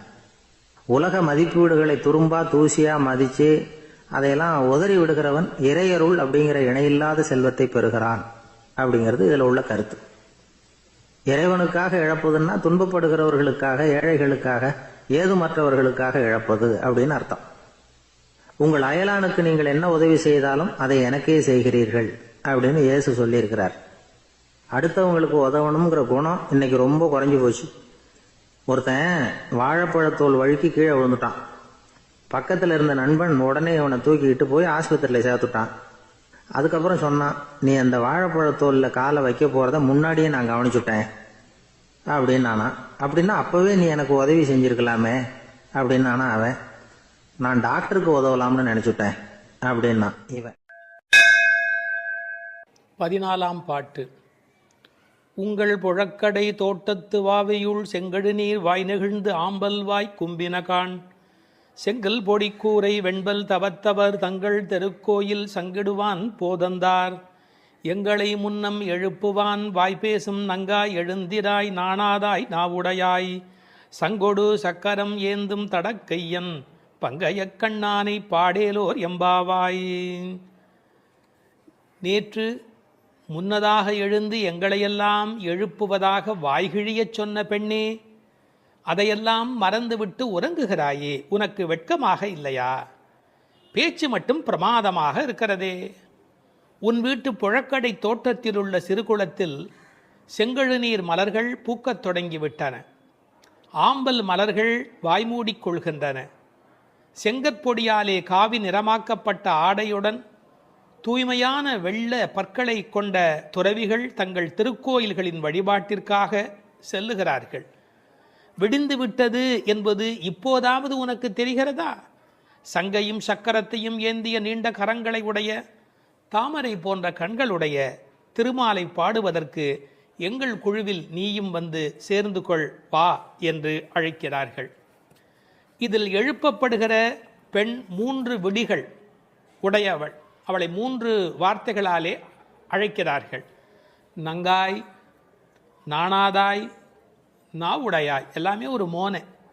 நங்காய் என்ற சொல்லுக்கு என்ன பொருள் என்றால் பூரணமானவள் என்று, முழுமையானவள் என்று பொருள். தமிழிலே நம்பி என்ற சொல் பூரணரை குறிக்கும். அதுபோல் நங்கை என்ற சொல் பூரணமான தன்மையுடைய பெண்ணை குறிக்கும். நீ நங்கை நல்லாள். உங்களை எழுப்புகிறேன் என்றதால் நாவுடையாய், நல்ல நீளமாக பேசுகிறாய். ஆனால் எழுப்பாமல் உறங்குவதால் நீ வெட்கங்கெட்டவள், நாணாதாய். நாவுடையாய், நல்ல பேச்சு மட்டும் பேச தெரிந்து வைத்திருக்கிறார். திருவள்ளுவர் சொல்கிறார், சொல்லுதல் யாருக்கும் எளிய அறியவாம் சொல்லிய வண்ணம் செயல். சொன்ன வண்ணம் செய்வது ரொம்ப கஷ்டம். நான் நாளைக்கு உங்களை வந்து எழுப்புகிறேன் என்று நேற்று சொன்னவள் இன்றைக்கு தூங்கி கொண்டிருக்கிறாள் என்றால் என்ன பொருள்? அதாவது மனிதர்கள் உயர வேண்டும் என்று நினைப்பார்கள், எண்ணம் அவர்களுக்கு தோன்றிவிடும், எல்லாரிடத்திலும் சொல்லிவிடுவார்கள், நிறைவேற்றுவதற்கு கஷ்டப்படுவார்கள். இந்த தமஸ் என்கிற தமோ குணம் இருப்பதாலே மனிதர்கள் முன்னேற முடியாமல் கஷ்டப்படுகிறார்கள். எல்லார்ட்டையும் சொல்லுவார்கள், ஆனால் அவர்கள் பின்பற்ற முடியாதபடி அவர்களுக்கு ஆகிவிடும். இப்படி சொன்ன உடனே அந்த பெண் உள்ளே இருக்கிறவள் பொழுது விடிந்தது என்பதற்கு என்ன அடையாளம் என்று கேட்பாள் அல்லவா? இவர்கள் கொஞ்சம் கோபமாக பேசுகிறார்கள். போ, வீட்டு தோட்டத்தில் போய் பார். பேசுகிற போது தோழிகள் உங்கள் வீடு அப்படின்னு பிரித்தாலே கோபமாக இருக்கிறார்கள்னு பொருள். உங்கள் புழக்கடை தோட்டத்து வாவியுள், போய் பாரு, உங்கள் வீட்டு தோட்டம், அதில் ஒரு குளம் இருக்குது, அந்த குளத்தில் போய் பாரு என்ன நடந்திருக்குன்னு தெரியும். நீங்கள் பழைய வாழ்க்கை இருக்குது பாருங்கள். வீடுலேயே ஒரு சின்ன குளம் இருக்கும். பின்பக்கம் போனால் பின்னால் அந்த தோட்ட வெளியில் ஒரு சின்ன குளம் இருக்கும். அதில் பூக்கள் பூத்து இருக்கும், மீன்கள் விளையாடி கொண்டு இருக்கும். இன்றைக்கும் கேரளாவில் அது மாதிரி சில வீடுகள் உண்டு, வெஸ்ட் பெங்காலில் அது மாதிரி சில வீடுகள் உண்டு. எதற்காக சொல்ல வரேன், இயற்கையோடு இயைந்த வாழ்வு நம்முடைய வாழ்வு. அந்த இயற்கை வளமிக்க வாழ்வையெல்லாம் இழந்துட்டோம். யாழ்ப்பாணத்தில் உண்டு, ஒவ்வொரு வீட்லையும் பெரிய கிணறு இருக்கும், தோட்டம் இருக்கும், தனி வீடாகத்தான் இருப்பாங்க. உங்கள் புழக்கடை தோட்டத்து வாவியுள், உங்கள் வீட்டு தோட்டத்தில் போய் பாரு. நான் என்ன ஊருக்கெல்லாம் உன்னை வெளிப்படையாக போய் பார்க்க சொல்லுகிறேன்னா, நீ உங்கள் வீட்டிலே போய் பாரு. செங்கழு நீர் வாய் நெகிழ்ந்து ஆம்பல் வாய் கும்பினக்கான். அப்படி குளத்தில் தண்ணீர் தேங்கி இருந்தால் அங்கே எல்லா செடி கொடிகளும் செழிப்பாக இருக்கும். தண்ணீர் விடுவதை விட ஒரு குளம் மாதிரி தண்ணீர் தேங்கி இருந்து அதை சுற்றி செடிகள் இருந்தால் நல்ல வளமாக இருக்கும். அந்த செங்கழு நீர் பூக்கள் இருக்கின்றனவே, அவையெல்லாம் வாய் நெகிழ்ந்து அவை மெல்ல அப்படி மலரத் தொடங்கி விட்டன. மலருதல், நெகிழ்தல், இழகுதல், தளருதல், இறங்குதல், எத்தனை அழகு இருக்குது. மலர் அப்படியே மெல்ல அப்படி நெகிழ்ந்து கொண்டே வரும். ஆம்பல் மலர் இருக்கிறது, அது என்னன்னா சூரிய உதயம் ஆன உடனே அப்படியே மெல்ல கூம்ப தொடங்கிவிடும். அது இருளிலே மலரும், பகலிலே மூடிக்கொள்ளும். செங்கழு நீர் வாய் நெகிழ்ந்து ஆம்பல் வாய் கும்பினகான்.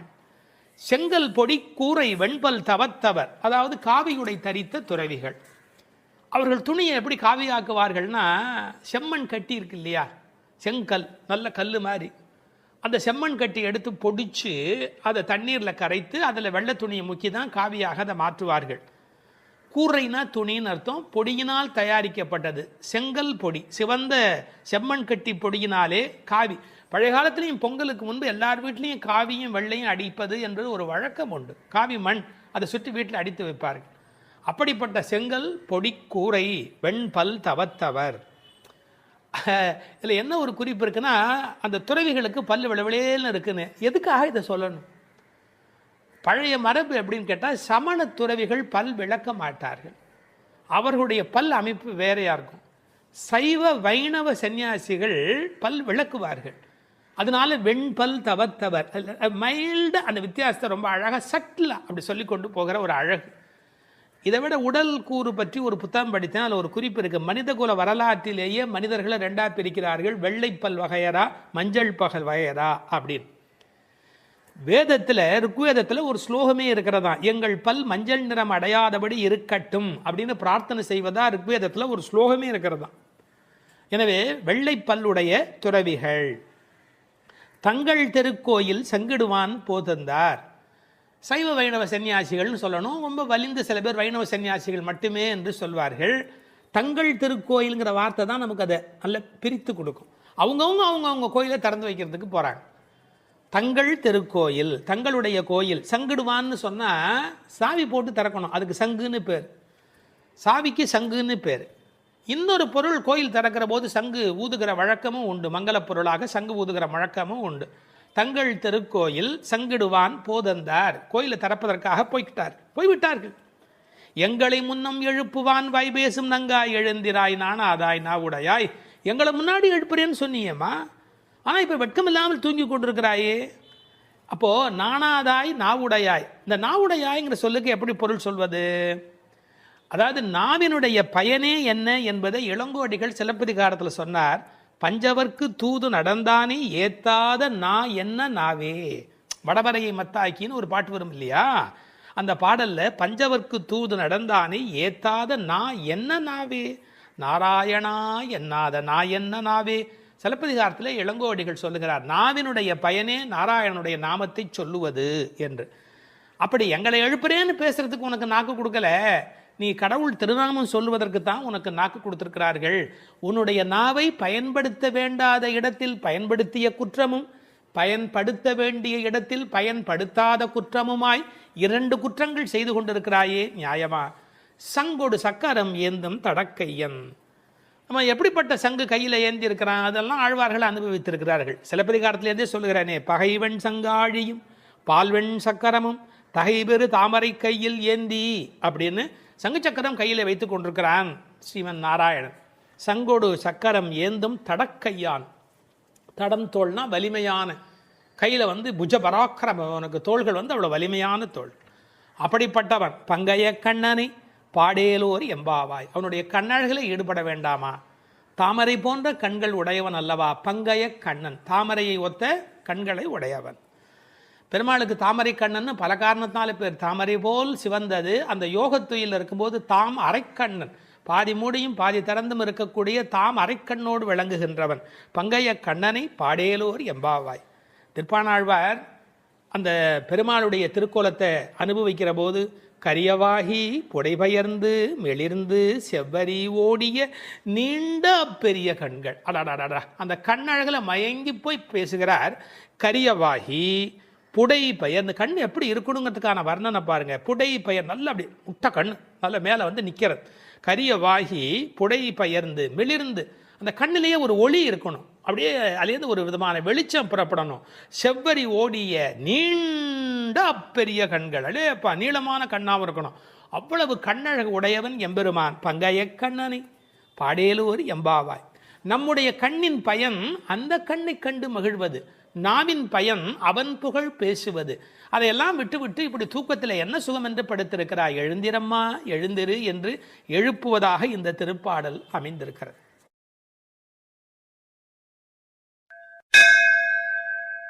பதினைந்தாவது பாடல். முதல் 5 பாடல் பாயிரமாகவும், அடுத்த 10 பாடல்கள் உறங்குவோரை எழுப்புவதாகவும், அந்த உறங்குவோரை எழுப்புவதாக பாடுவதே 10 ஆழ்வார்களை குறிப்பதாகவும் வைணவத்தில் உரை சொல்வது மரபு.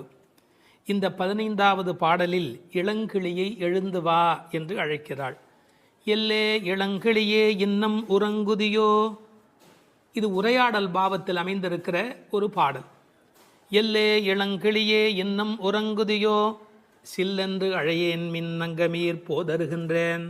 வல்லை உன் கட்டுரைகள் பண்டே உன் வாயறிதும், வல்லீர்கள் நீங்களே நானேதான் ஆயிடுக. ஒல்லை நீ போதாய் உனக்கென்ன வேறுடையை, எல்லோரும் போந்தாரோ போந்தார் போந்து எண்ணிக்கொள். வல்லானை கொன்றானை மாற்றாரை மாற்றழிக்க, வல்லானை மாயனை பாடேலோர் எம்பாவாயே. உரையாடலாக அமைந்திருக்கிற பாடல். இப்பாடலில் எழுப்பப்படுகிற பெண்ணும் சற்று வாய்த்துடுக்கானவள். இவளது தோழிகள் அதனை அறிவார்கள். அதனால் பாடல் முழுவதுமே உரையாடல் அமைப்பிலேயே ஓடிக்கொண்டே இருக்கிறது. எனவே நேரடியாக பாடலை நாம் சிந்திப்போம். எல்லே இளங்கிளியே, உள்ளே உறங்குபவள், வெளியே எழுப்புகிறவர், இருவருக்கும் நடக்கும் உரையாடலில் ஒருவரையொருவர் தாக்கியும் கேலி பேசியும் பிறகு உள்ளுறங்குபவள் பணிந்து போவதுமாக பாடலுடைய அமைப்பு அமைந்திருக்கிறது. இல்லே என்று அழைப்பது பாண்டி நாட்டுக்கு உரிய ஒரு பழக்கம். எல என்பது போல ஒரு சொல் அங்கு ஒலியாக அமைந்திருக்கிறது. அது இகழ்ச்சி குறிப்பு என்றும் பொருள் சொல்லுகிறார்கள், வியப்பு என்றும் பொருள் சொல்லுகிறார்கள். இவ்வளவு பொழுது பிடிந்துமா தூங்குகிறாய் என்ற வியப்பு அந்த எல்லே என்பதில் அடங்கி இருப்பதாக பொருள் கொள்ளுகிறார்கள். திருநெல்வேலி பக்கத்தில் பாண்டி நாட்டில் ஏட்டி என்று பெண்களை கூப்பிடுகிற ஒரு பழக்கம் உண்டு.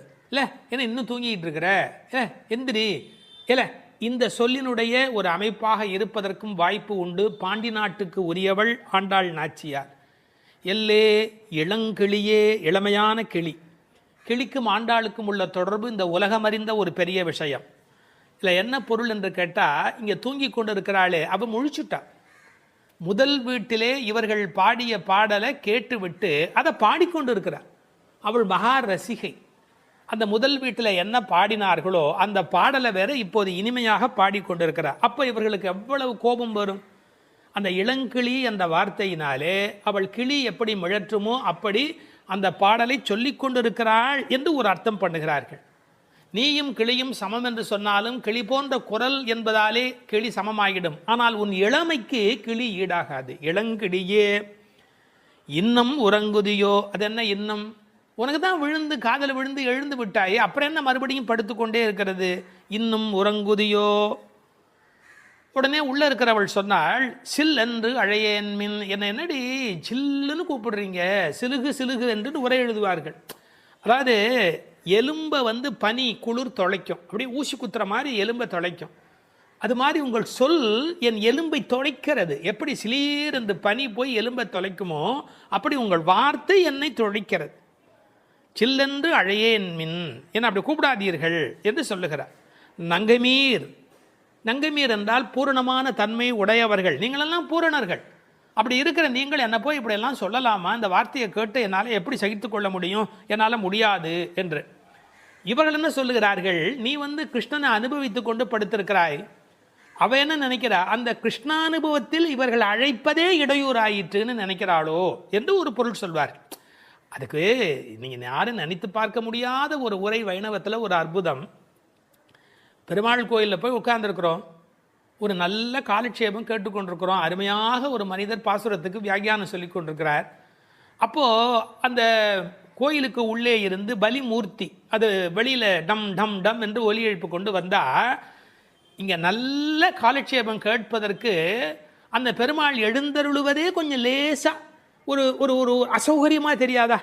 இது என்னுடைய வார்த்தை அல்ல. திருவரங்கத்தில் சந்திர புஷ்கரிணி கரையில் திருப்புன்னை மரத்தின் கீழே பெரியோர்கள் பலர் கூடி திருவாய்மொழி அர்த்தானுசந்தானம், அர்த்தத்தை அனுசந்தானம் பண்ணி கொண்டிருக்கிறது. அர்த்தானுசந்தானம் பண்ணி கொண்டிருக்கிற போது பலி சாதிக்க செல்வர் எழுந்தருளியது, அந்த மூர்த்தி எழுந்தருளியது அவர்களுக்கு அசகியமாக இருந்தது. அதாவது ரசிக்க முடியாததாக இருக்கிறது, அதை ஏற்றுக்கொள்ள முடியாததாக இருக்கிறது. உற்சவமூர்த்திகளில் ஒருவர் எழுந்து வருகிறார், இந்த காலட்சேபம் கேட்டுக்கொண்டிருக்கிற போது அதுவே அசௌகரியமாக அவர்களுக்கு தெரிகிறது. கொஞ்சம் யோசிச்சு பாருங்க.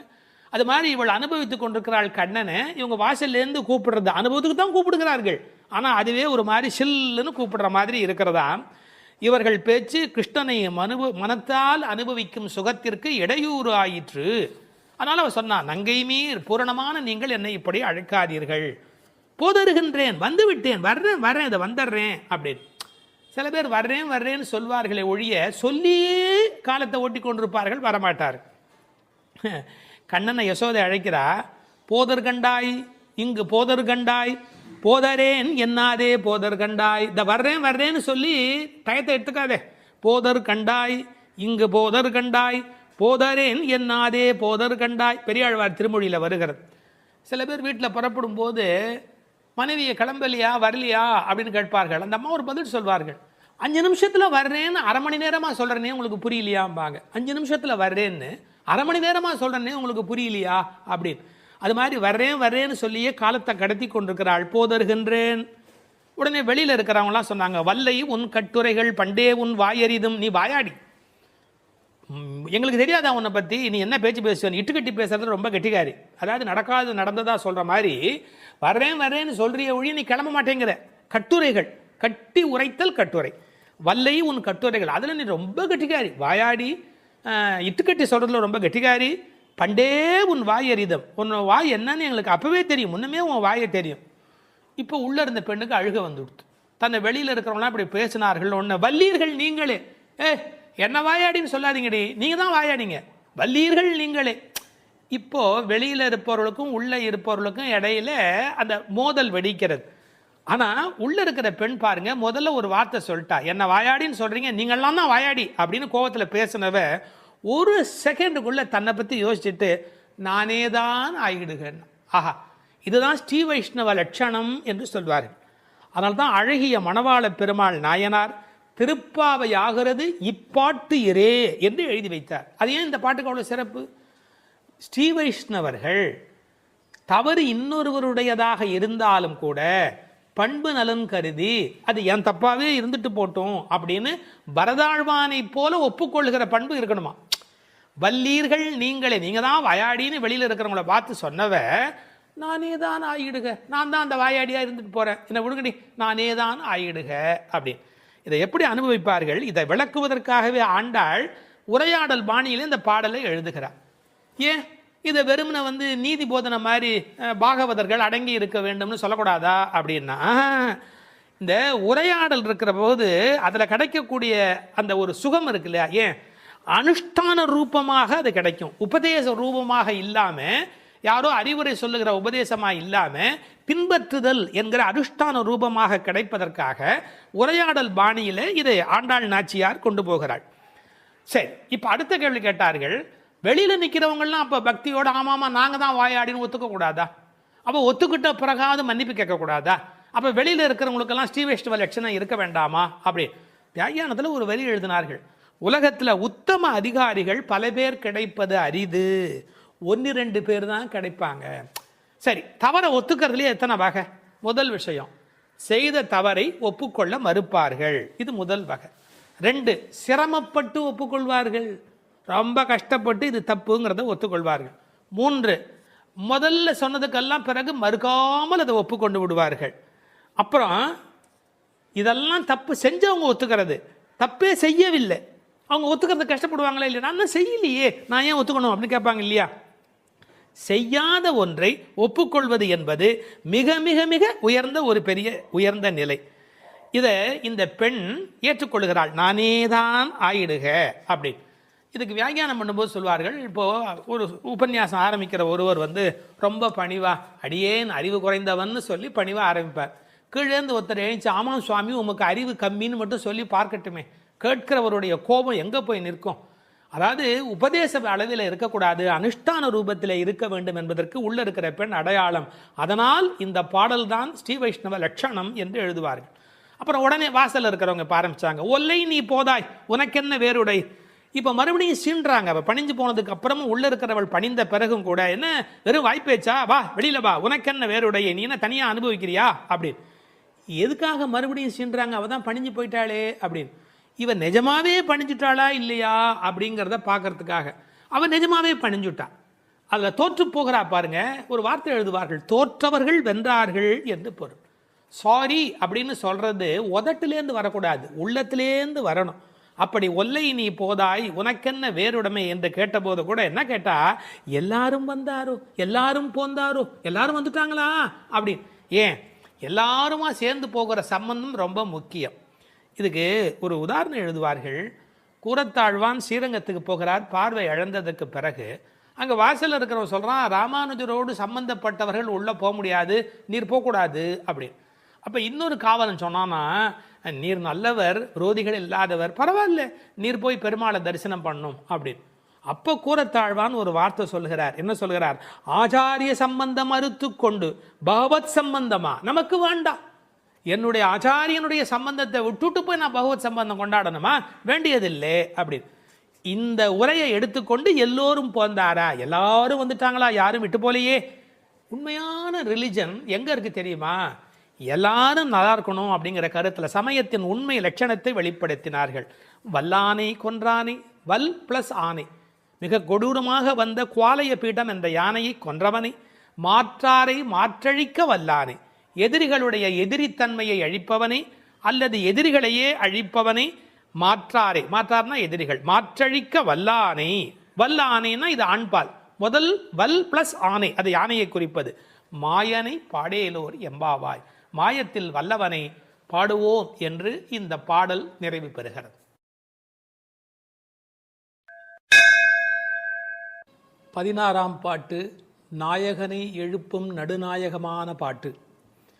நாயகனாய் நின்ற நந்தகோபனுடைய கோயில் காப்பானே, கொடித்தோன்றும் தோரண வாயில் காப்பானே, மணிக்கதவம் தாழ்த்திரவாய், ஆயர் சிறுமியரோமுக்கு அரை பறை மாயன் மணிவண்ணன் நென்னரே வாய் நேர்ந்தான், தூயோமாய் வந்தோம் துயில் எழப்பாடுவான், வாயால் முன்னம் முன்னம் மாற்றாதே அம்மா நீ, நேய நிலைக்கதவம் நீக்கேலோர் எம்பாவாய்.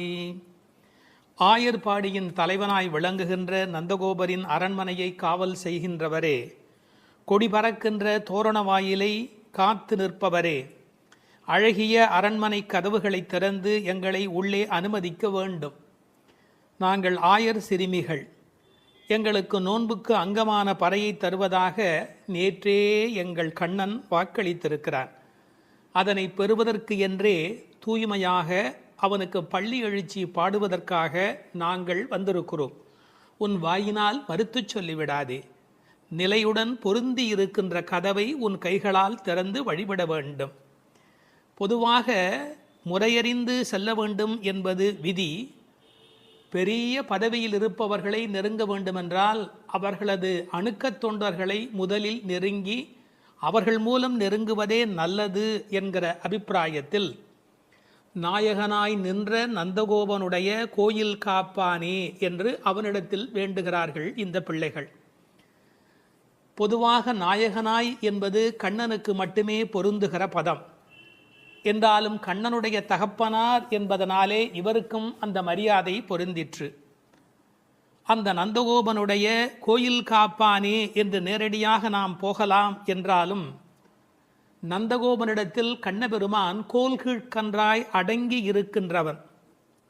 அவனை அதட்டி ஆளுகிற பேறு பெற்றமையினாலே, உலகநாயகனை அடக்கி ஆளுகிற பேறு பெற்றமையினாலே இவனும் நாயகன். ராமாயணத்திலே சீத்தையோடு புஷ்பக விமானத்தில் ராமர் திரும்பி வருகிற காலத்தில் அயோத்தியை கைகாட்டி, இதோ என் தகப்பனாருடைய ராஜதானி என்று சொன்னதாக ஒரு வரலாறு உண்டு. தன்னுடைய நாடு என்பதை காட்டிலும் தன்னுடைய தகப்பனாருடைய நாடு என்று சொல்வதிலே ராமபிரான் எப்படி உகக்கிறானோ அப்படி கண்ணனும் தன்னுடைய தகப்பனாகிய நந்தகோபனை கொண்டாடினால் உகப்பான் என்பதற்காக நந்தகோபனை கொண்டாடுகிறார்கள். கோயிலுக்குள் போகிற போது கூட ஜெய விஜயர்கள், க்ஷேத்திர பாலர்கள் இவர்களையெல்லாம் வணங்கிவிட்டு செல்வதாகத்தான் மரபு. இந்த பாடலிலே ஒரு நுட்பத்தை கவனிக்க வேண்டும். நீராட நீராட என்று பெண்களை எழுப்பியவர்கள் நீராடுவதற்கு யமுனைக்கோ பொய்கைக்கோ போகவில்லை. நேராக நந்தகோபருடைய திருமாளிகைக்கு வந்திருக்கிறார்கள் என்று சொன்னால் இவர்கள் நந்தகோபருடைய திருமகனோடு நிகழ்த்துகிற அந்த சம்பாதம்தான் உண்மையான நீராட்டு. இப்போது கோயில் காப்பானே என்பதற்குரிய விளக்கத்தை பார்ப்போம். திருமாளிகையை காவல் செய்து கொண்டிருப்பவனே என்பது வெளிப்படையான பொருள். ஆனால் மரபு கருதி ததீயரை முன்னிட்டே பகவானை பற்ற வேண்டும் என்று அவன் காலில் விழுகிறார்கள் என்று சொல்வார்கள். அதாவது ஆண்டவனுக்கு உரிய அணுக்கத் தொண்டர்களை நாம் மதித்தால் மட்டுமே ஆண்டவன் பிரீத்தி அடைகிறான். எனவே அவனுடைய காலிலும் விழுவதற்கு அவர்கள் தயாராக இருக்கிறார்கள். அவனுடைய மாளிகையிலே தோரண கொடி நாட்டப்பட்டிருக்கிறது, அடையாளம். அது எந்நேரத்தில் வந்தாலும் இது நந்தகோபன் திருமாளிகை என்று தெரிவதற்கு ஏற்ப தோரணமும் கொடிவாயிலும் அங்கே துலங்குகிறது. கொடித்தோன்றும் வாயில் காப்பானே. கோயில் காப்பான் என்பவன் வெளிப்புறத்தினுடைய திருமாளிகையின் காவலில் இருக்கிறவன். அடுத்த மதில் வாசலில் காவலுக்கு இருக்கிறவன் வாயில் காப்பான். அவனிடத்திலும் இவர்கள் வேண்டுகிறார்கள். இதை ஒரு கற்பனையான உரையாடலாக உரை சொல்லுகிறவர்கள் பேசுவது வழக்கம். நாங்கள் காவல்காரர்கள், எங்கள் கண்ணனுக்கு யாராலே என்ன நலிவு வரும் என்று தெரியாது, அதனால் யாரையும் அனுமதிக்க முடியாது என்று அவர்கள் தயக்கம், பயம், அகாலம் காரணமாக துயில் எழுப்பவும் கூடாது என்ற எண்ணத்தினாலே அவர்கள் மறுப்பதற்கு வாய்ப்பு உண்டு. இதற்கெல்லாம் பதில் சொல்வது போல இந்த பெண்கள் பேசுவது போல உரையாடலாக உரை காண்பது என்பது வழக்கம். விஸ்வாமித்திரர் ராமனை எழுப்பவில்லையா?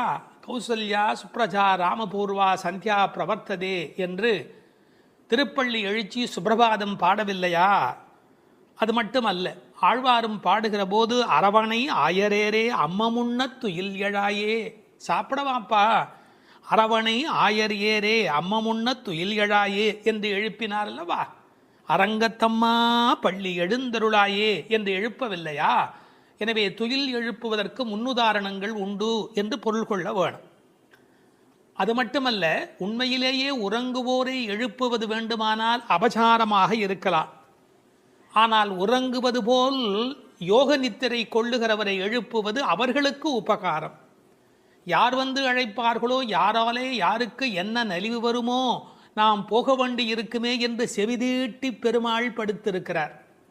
அரங்கன் படுத்திருப்பதை செவிதீட்டி பெருமாள் படுத்திருக்கிறார் என்று உரை எழுதுவார்கள்.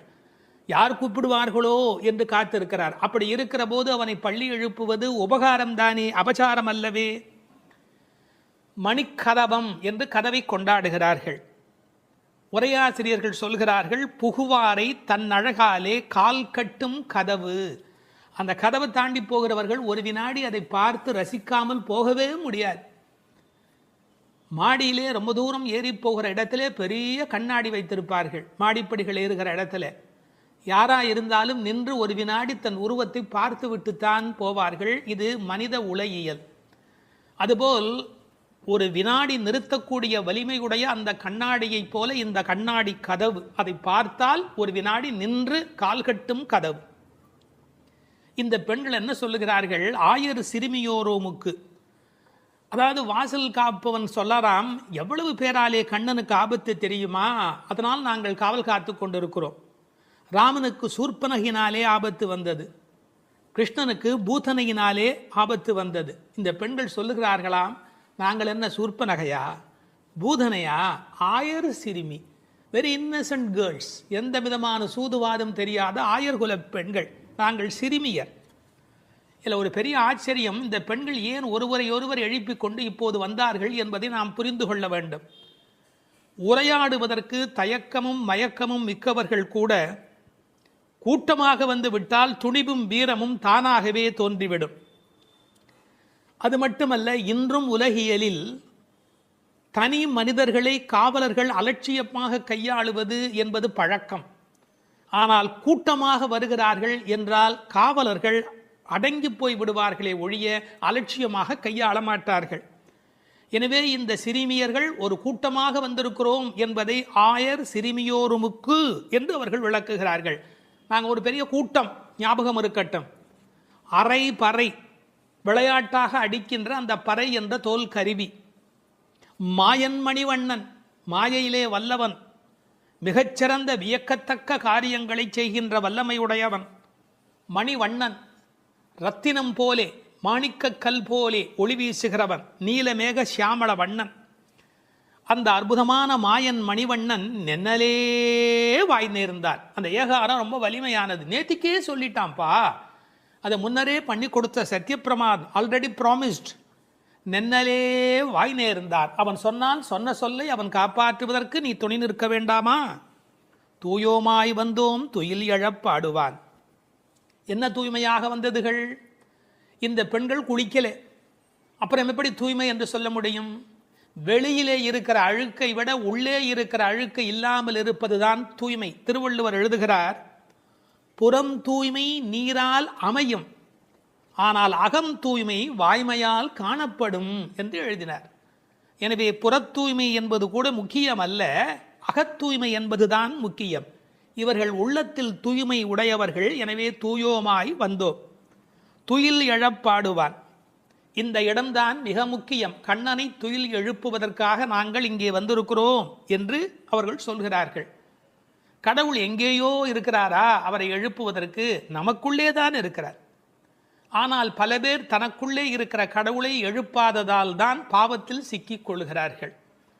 எனவே கடவுளை எழுப்புதல் என்பது வெளியில் நடக்கிற காரியம் அல்ல, உள்ளே கடவுளை எழுப்புவது என்பது விழிப்புணர்வு பெற்ற பெருநிலைக்கு விளக்கமாக அமைகிறது. இப்போது வாயில் காப்பவனை பார்த்து சொல்லுகிறார்கள், அப்பா நீ அபசகனமாக ஏதாவது சொல்லிவிடாதே, வாயால் முன்னம் முன்னம் மாற்றாதே, முதலில் அபசகனமாக மறுத்து விடாதே. அவர்களது பரபரப்பு, விரைவு, பதற்றம் எல்லாமே இந்த வரியில் வெளிப்படுகிறது.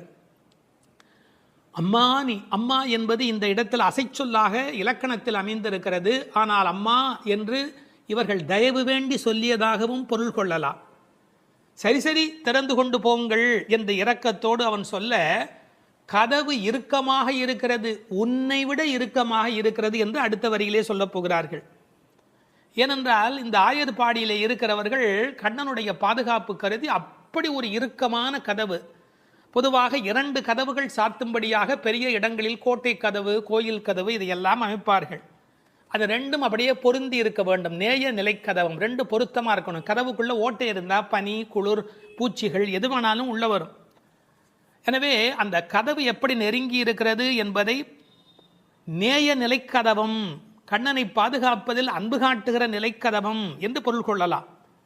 அகருணையான கதவு கூட இத்தனை அன்போடு இருக்கிறது என்று சொன்னால் நாங்களும் நீங்களும் நேயம் மிக்கவர் தானே என்று அந்த வாயில் காப்பவனை பார்த்து சொன்னதாக பொருள். இந்த கதவு தடைப்பட்டு இருக்கிறது என்பதற்கு என்ன பொருள்? எங்களால் திறக்க முடியவில்லை, நீ திறந்து விடு என்று சின்ன பிள்ளைகள் சொல்லுகிறார்கள். நீக்கேலோர் எம்பாவாய். நாம் இறைவனை அடைவதற்கு எத்தனையோ கதவுகள் தடையாக இருக்கின்றன. இந்த கதவுகளை திறப்பது என்பது பெரிய வேலை.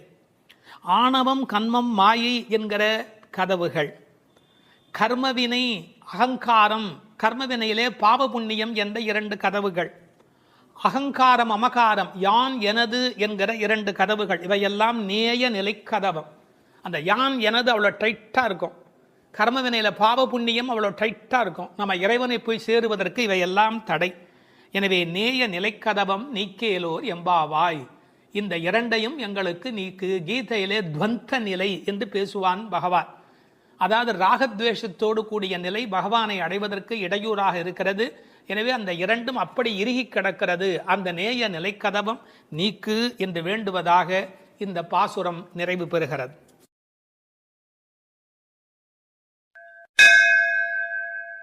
17ஆம் பாட்டு. நந்தகோபருடைய அனுமதி வேண்டி பாடுகிறார்கள். அம்பரமே தண்ணீரே சோரே அறம் செய்யும் எம்பெருமான் நந்தகோபாலா எழுந்திராய், கும்பனார்க்கெல்லாம் கொழுந்தே குலவிளக்கே எம்பெருமாட்டி யசோதாய் அறிவுராய், அம்பரம் மூடறுத்து ஓங்கி உலகளந்த உம்பர் கோமானே உறங்காது எழுந்திராய், செம்பொல் கழலடி செல்வா பலதேவா உம்பியும் நீயும் உறங்கேலோ எம்பாவாய். வாயிற்காவலர்கள் அனுமதித்த பின் கோபியர்கள் உள்ளே நுழைகிறார்கள். அங்கு நந்தகோபனுடைய இருப்பிடத்தில் அவனை எழுப்பி, அடுத்து படுத்திருந்த யசோதையை எழுப்பி, ஆர்வ மிகுதியால் கண்ணனை எழுப்பி, அவன் குறிப்பால் பலராமனை எழுப்புகிற அழகான பாசுரம் இது. ஆடையையும் நீரையும் உணவையும் வரையறையின்றி தருமம் செய்கின்ற எங்கள் தலைவராகிய நந்தகோபரே பள்ளி எழுந்தருள வேண்டும். பூங்கொம்பு போன்ற ஆயர் பெண்களின் கொழுந்து போன்ற தலைவியே, எங்கள் குலவிளக்கே, எங்கள் இறைவியே, யசோதை அன்னையே எழுந்திருக்க வேண்டும். வாமன அவதார காலத்தில் மாவலியிடம் தானம் பெற்று அளக்கத் தொடங்கி ஓரடியால் பூமியை அளந்து மற்ற அடியால் ஆகாயத்தை ஊடறுத்து வளர்ந்து உலகங்களையெல்லாம் அளந்த தேவர் தலைவனே கண்ணா, உறக்கத்தை விடுத்து பள்ளி எழ வேண்டும். சிவந்த பொன்னாலான வீரக்கழலை அணிந்த திருவடிகளை உடைய பலராமனே, நீயும் உன் தம்பியான கண்ணனும் இனியும் உறங்காது எழுந்து எங்களுக்கு சேவை தர வேண்டும் என்று வேண்டுவது பாடலின் திரண்ட பொருள். அம்பரமே தண்ணீரே சோரே அறம் செய்யும் எம்பெருமான் நந்தகோபாலா எழுந்திராய். இதுவரை 10 பாட்டில் எழுப்பப் பெற்றவர்கள் ஆழ்வார்கள், ஆச்சாரியர்கள், வேத வித்துக்கள், ஞான குருமார்கள் என்று நயமான உரை கொள்வார்கள். இவர்களது துணை கொண்டுதான் தேவர்கள் விண்ணோர் துணை பெற்றுதான் கடவுளடி சேர வேண்டும் என்பதற்கு ஏற்ப இப்போது கண்ணபெருமானை காவல் காத்து கொண்டிருக்கின்ற தாய் தகப்பனாரை பாராட்டி பேசுகிறார்கள். தசரதன் தானம் செய்தவன். ஆனால் தசரதன் செய்த தானத்துக்கும் நந்தகோபர் செய்த தானத்துக்கும் ஒரு வேறுபாடு உண்டு. தசரதன் பிள்ளை கிடைப்பதற்கு தவம் செய்தவன். தசரதன் பிள்ளை கிடைப்பதற்கு தானம் செய்தவன். நந்தகோபரோ பிள்ளை கிடைத்த பின்னும் தானம் செய்தவன். ரெண்டுக்கும் இடையிலே ஒரு பெரிய வேறுபாடு இருக்கிறது. இவர்கள் என்ன தானம் செய்கிறார்கள்? நந்தகோபன் என்னென்ன கொடுக்கிறாராம்? அம்பரமே தண்ணீரே சோரே அறம் செய்யும் எம்பெருமான். அம்பரம் என்பது துணி கொடுத்தான், ஆடை கொடுத்தான், கூரை கொடுத்தான் என்று பொருள். இன்னொரு பொருள், இவர்கள் பெறுவதற்கு வேண்டிய தண்ணீர் கொடுக்கிறார். அம்பரமே தண்ணீரே. பிறகு உண்ணுவதற்கு சோறு கொடுக்கிறார். பெரியவர்கள் உரை காணுகிற போது கண்ணபெருமான் பிற்காலத்திலே என்னென்ன அறங்கள் செய்தானோ அத்தனைக்கும் மூல காரணம் நந்தகோபனுடைய இயல்பு என்று ஒரு நயம் சொல்வார்கள். எப்படி?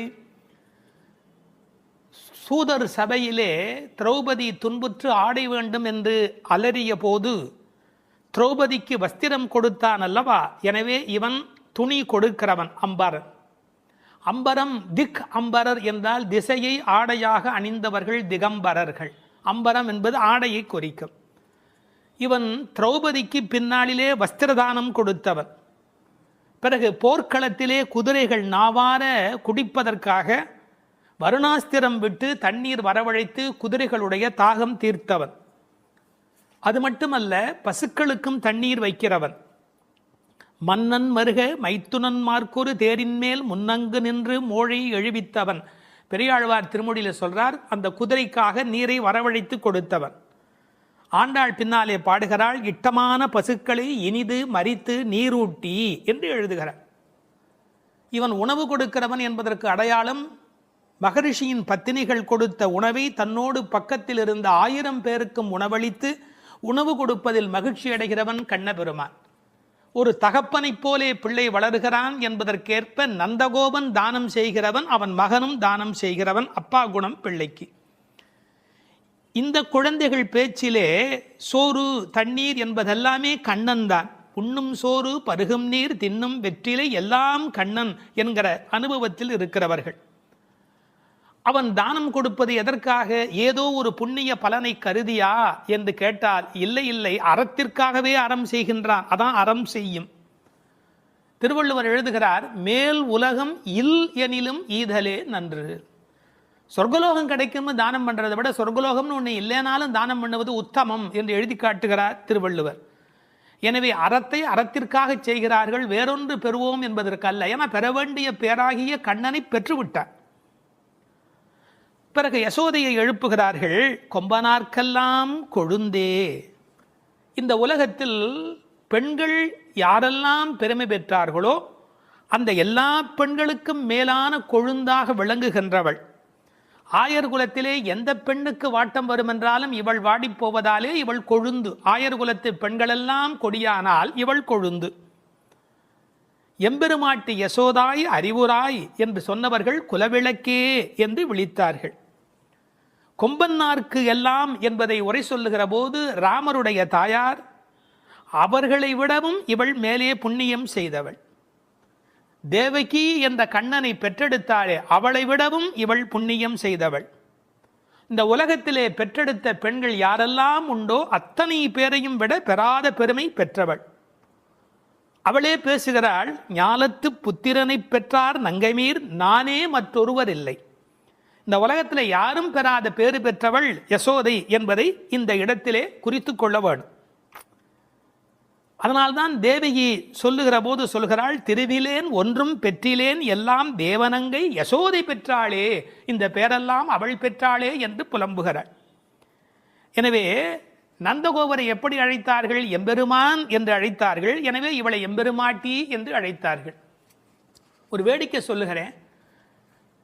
சிரமப்பட்டு பல பேர் படித்து எம்பிபிஎஸ் பட்டம் பெற்று டாக்டர் என்ற பட்டம் வாங்குவார்கள்.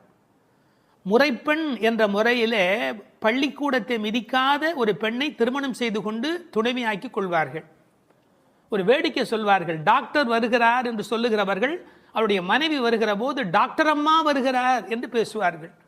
அந்த அம்மா டாக்டர் அம்மா அல்ல, டாக்டருடைய மனைவி. எனவே டாக்டர் அம்மா ஆகிவிடுகிறாள். நந்தகோபன் எம்பெருமான், எனவே இவள் எம்பெருமாட்டி, எல்லோருக்கும் மேலானவள். அது மட்டுமல்ல, கண்ணனை கண்களில் வைத்து வளர்த்தமையினால் இவள் உண்மையிலேயே பெருமாட்டி. ஒரு அம்மாவுக்கு அப்படி என்ன ஏற்றம் என்று பல பேர் யோசிப்பார்கள். மந்திரங்கள் போலே என்று எழுதினார்கள். மந்திரங்கள் எப்படி தங்கள் கர்ப்பத்தில் பகவானை சுமக்கின்றனவோ, ஒவ்வொரு மந்திரத்துக்குள்ளும் கர்ப்பமாக யார் இருக்கிறான்? பகவான் இருக்கிறார். மந்திரங்களுக்குள்ளே அவற்றின் கர்ப்பத்தில் எப்படி பகவான் தங்கி இருக்கிறானோ, அப்படி மாதாவின் கர்ப்பத்தில் பிள்ளைகள் தங்கி இருக்கிற காரணத்தினாலே மந்திரங்களைப் போல மாதா மகிமையுடையவள் என்று எழுதி வைத்தார்கள். அது மட்டுமல்ல, மந்திரங்கள் இறைவனை பிடித்து வைத்திருப்பது போல கண்ணனை தன்னுடைய பிடியிலேயே வைத்திருக்கிறவள். ஆகையினாலே இவள் ஏற்றம் மிக்கவள். குலவிளக்கு, குலத்துக்கே விளக்காக விளங்குகிறவள். ஆயர் குலத்து அணிவிளக்கை வளர்த்தமையினாலே இவள் குலத்திற்கே குலவிளக்காக விளங்குகின்றவள். அம்பரம் ஊடறுத்து ஓங்கி உலகளந்த உம்பரு கோமானே. இப்போது அம்பரம் என்பது ஆகாயத்தை குறிக்கும். ஓங்கி உலகளந்த உம்பரு கோமான் என்ன செய்கிறார்? பாதங்களை மேலே கொண்டு போகிறார். வாமன அவதாரத்திலிருந்து திருவிக்கிரம அவதாரம் எடுக்கிறார். அப்போது அவருடைய பாதங்கள் நீண்டு கொண்டே போகின்றன.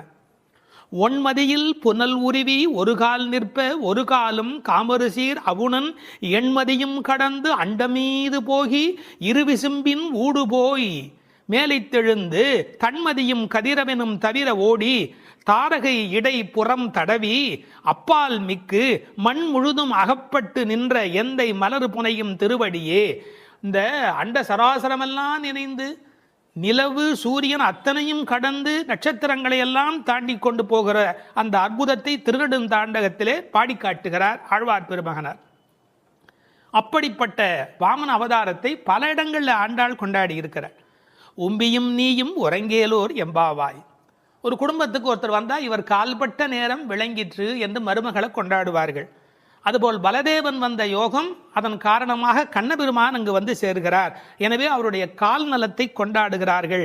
உம்பியும் நீயும் உறங்கேல் ஓர் எம்பாவாய் என்று நந்தகோபனுடைய, யசோதையினுடைய, கண்ணபிரானுடைய, பலராமனுடைய சிறப்புகளை இந்த பாடலில் பேசுகிறார்கள்.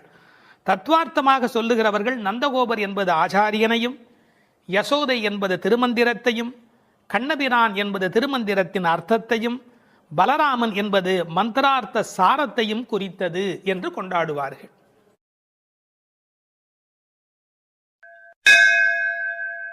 பதிமூன்றாவது பாடல். புள்ளின்வாய் கீண்டானே பொல்லா அரக்கனை கிள்ளிக் களைந்தானே, கீர்த்திமை பாடிப்போய் பிள்ளைகள் எல்லோரும் பாவை களம் புக்கார், வெள்ளி எழுந்து வியாழம் உறங்கிற்று புள்ளும் சிலம்பினகான், போதரிக் கண்ணினாய் குள்ளக் குளிரக் குடைந்து நீராடாதே பள்ளி கிடத்தியோ, பாவாய் நீ நன்னாளால் கள்ளம் தவிர்ந்து கலந்தேலோர் எம்பாவாய். கண்ணழகு படைத்த பெண் ஒருத்தியை இப்பாசுரத்தால் எழுப்புகிறார்கள்.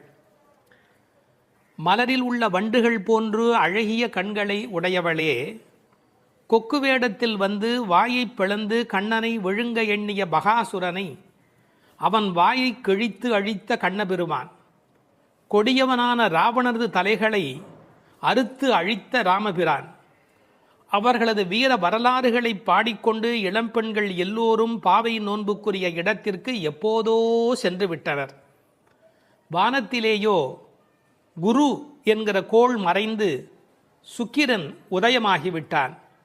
பட்சிகள் வீதியெல்லாம் பறந்து சப்திக்கின்றன. இந்த மார்கழி விடியல் விடியும் முன்பே உடல் நன்கு குளிரும்படி மடிவில் குடைந்து குடைந்து நீராட வேண்டாமா? இன்னும் படுக்கையில் சுருண்டு கிடக்கலாமா?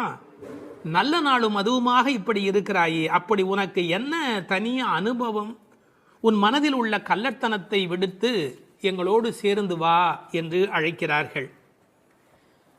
இதை ரசமாக அனுபவிக்கிறவர்கள் முதல் பாடலிலே மனத்துக்கினியான் என்று ராமனை பேசிவிட்டதால் இந்த ஆயர்பாடிக்குள்ளே ஒரு பெரிய விவாத கோலாகலம் ஏற்பட்டு விட்டதாம். அதாவது சர்ச்சை. அது யாரடா அது? கண்ணனுடைய ஊரிலே வந்து ராமனுடைய கதையை பேசி கொண்டிருக்கிறார்களே என்று சில பேர், சில ஆயர்கள் கோபப்படவும், ஏன் அப்படி பேசக்கூடாதா என்று சில பேர் மறுபடியும் எதிர்ப்பக்கம் விவாதிக்கவும், ஒரு பட்டிமண்டபத்தைப் போலவே ஒரு விவாதம் அங்கு தொடங்கிவிட்டது என்று அனுபவிப்பார்கள்.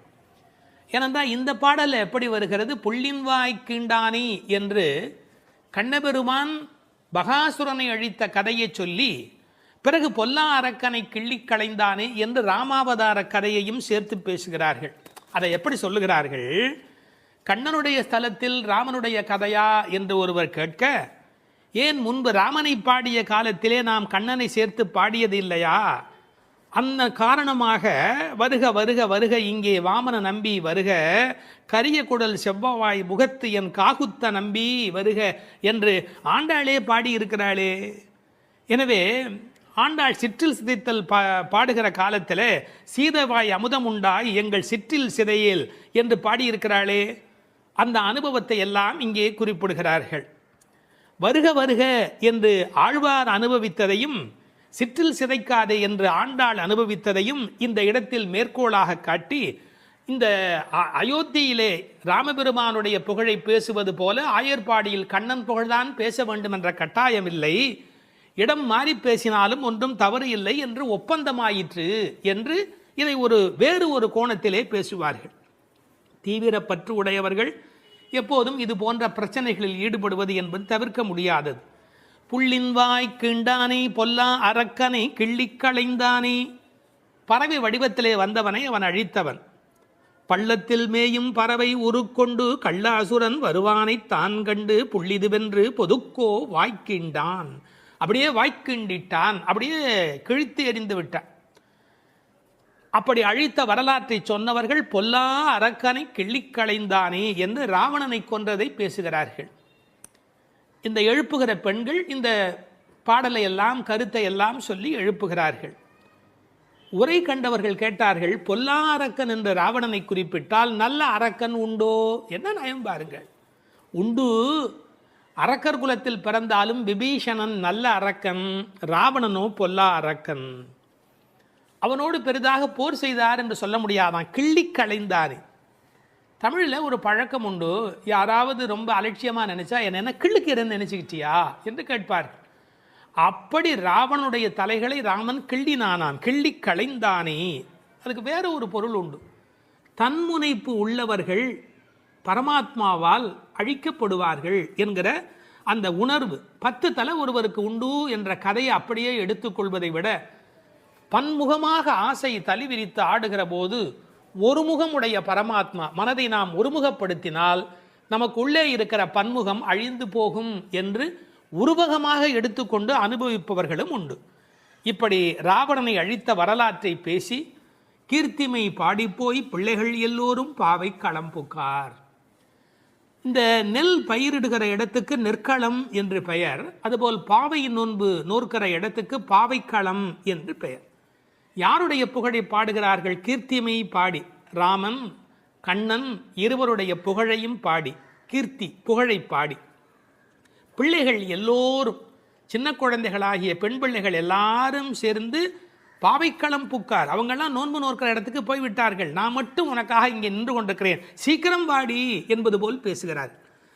இப்போது பொழுது விடிந்து விட்டது என்பதில் அடையாளம் ரொம்ப நுட்பமான ஒரு அடையாளம். வெள்ளி எழுந்து வியாழம் உறங்கிற்று. அதாவது வெள்ளிக்கிழமை தோன்றிவிட்டது, வியாழக்கிழமை முடிந்து விட்டது இல்லை, குரு ஹோரை போய்விட்டது, சுக்கிரஹோரை தொடங்கி விட்டது. அது இன்னொரு கோணம். வானியலை பற்றி நன்கு ஆய்வு செய்தவர்கள் ஒரு குறிப்பிட்ட காலத்திலே சுக்கிரனுடைய எழுச்சியும் வியாழனுடைய அந்த இறங்கு முகமும் ஒன்றாக நடக்கும் என்று குறிப்பிடுகிறார்கள். சுஜாதா அவர்கள் இதை வைத்துக்கொண்டு கிபி 885 என்று உறுதி செய்ய முடியும் என்று ஒரு கட்டுரையிலே எழுதியிருக்கிறார்கள். ஆனால் வேறு சிலரோ கிபி 8ஆம் நூற்றாண்டில் ஒரே ஒரு முறை மட்டும் அதிகாலை பொழுதில் சுக்கிரன் எழுவதும் குரு மறைவதும் ஒரே வேளையில் நிகழ்ந்துள்ளது. அது முழு நிலவு நாள், பௌர்ணமி. அந்த நாள் அப்படியே குறிப்பிடுகிறார்கள். அந்நாள் கிபி 731 டிசம்பர் 18 காலை 3:30 முதல் 4 மணி. இதனை அடி ஒற்றி ஆண்டாள் பிறந்தது கிபி 716 ஆடிப்பூரம் என்று கணக்கிட்டிருக்கிறார். பாருங்க எவ்வளவு அழகான ஒரு காலக்கணக்கு. வெள்ளி எழுந்து வியாழன் உறங்கிற்று. புள்ளும் சிலம்பின. முன்னர் ஒரு முறை புள்ளும் சிலம்பின என்ற பாடல் வந்திருக்கிறதே, அதெல்லாம் கூட்டுக்குள்ளே. இப்போ வெளியில் பறவைகள் எல்லா இடங்களிலும் திரிந்து அவை இப்போது சப்தம் எழுப்பி கொண்டிருக்கின்றன. இந்த இடத்துல புள்ளும் சிலம்பியதை பற்றி சொல்லுகிற போது உரையாசிரியர்கள் இதை ஆசிரிய பெருமக்களோடு ஆச்சாரிய பெருமக்களோடு இணைத்து பேசுவது வழக்கம். குயில் அதுபோல சில ஆச்சாரியர்கள், கொக்கு அதுபோல, அன்னம் போல, கருடன் போல என்று பறவையோடு அவர்கள் ஓமிக்கத்தக்கவர்கள். கண்டத்வனியிலே, அதாவது குரல் வளத்திலே அவர்கள் குயில் மாதிரி. ஏகாகிர சிந்தையில், எப்போதும் மனம் ஒருமுகமாக இருத்தலில் கொக்கு போல, கொக்கொக்க கூம்பும் பருவத்து என்பார் திருவள்ளுவர். சாரத்தை கிரகித்துக் கொள்வதிலே அன்னபக்ஷி போல, அன்னத்தை போல. கைங்கரியம் என்ற தொண்டு செய்வதிலே கருட பட்சியைப் போல, பல்லடிமை திறத்தினாலே என்று பறவையை அப்படியே அடியார்களோடு ஒப்பிடுவதும் வழக்கம். போது அறி கண்ணினாய், போதுன்னு சொன்னால் மொட்டு என்று பொருள். தமிழ் ஒரு அழகான மொழி. அரும்பு, முகை, முகிழ், மொட்டு, மலர். பாருங்க, மலருடைய பல நிலைக்கும் பேர் இருக்கு, இன்னும் கூட இருக்கு.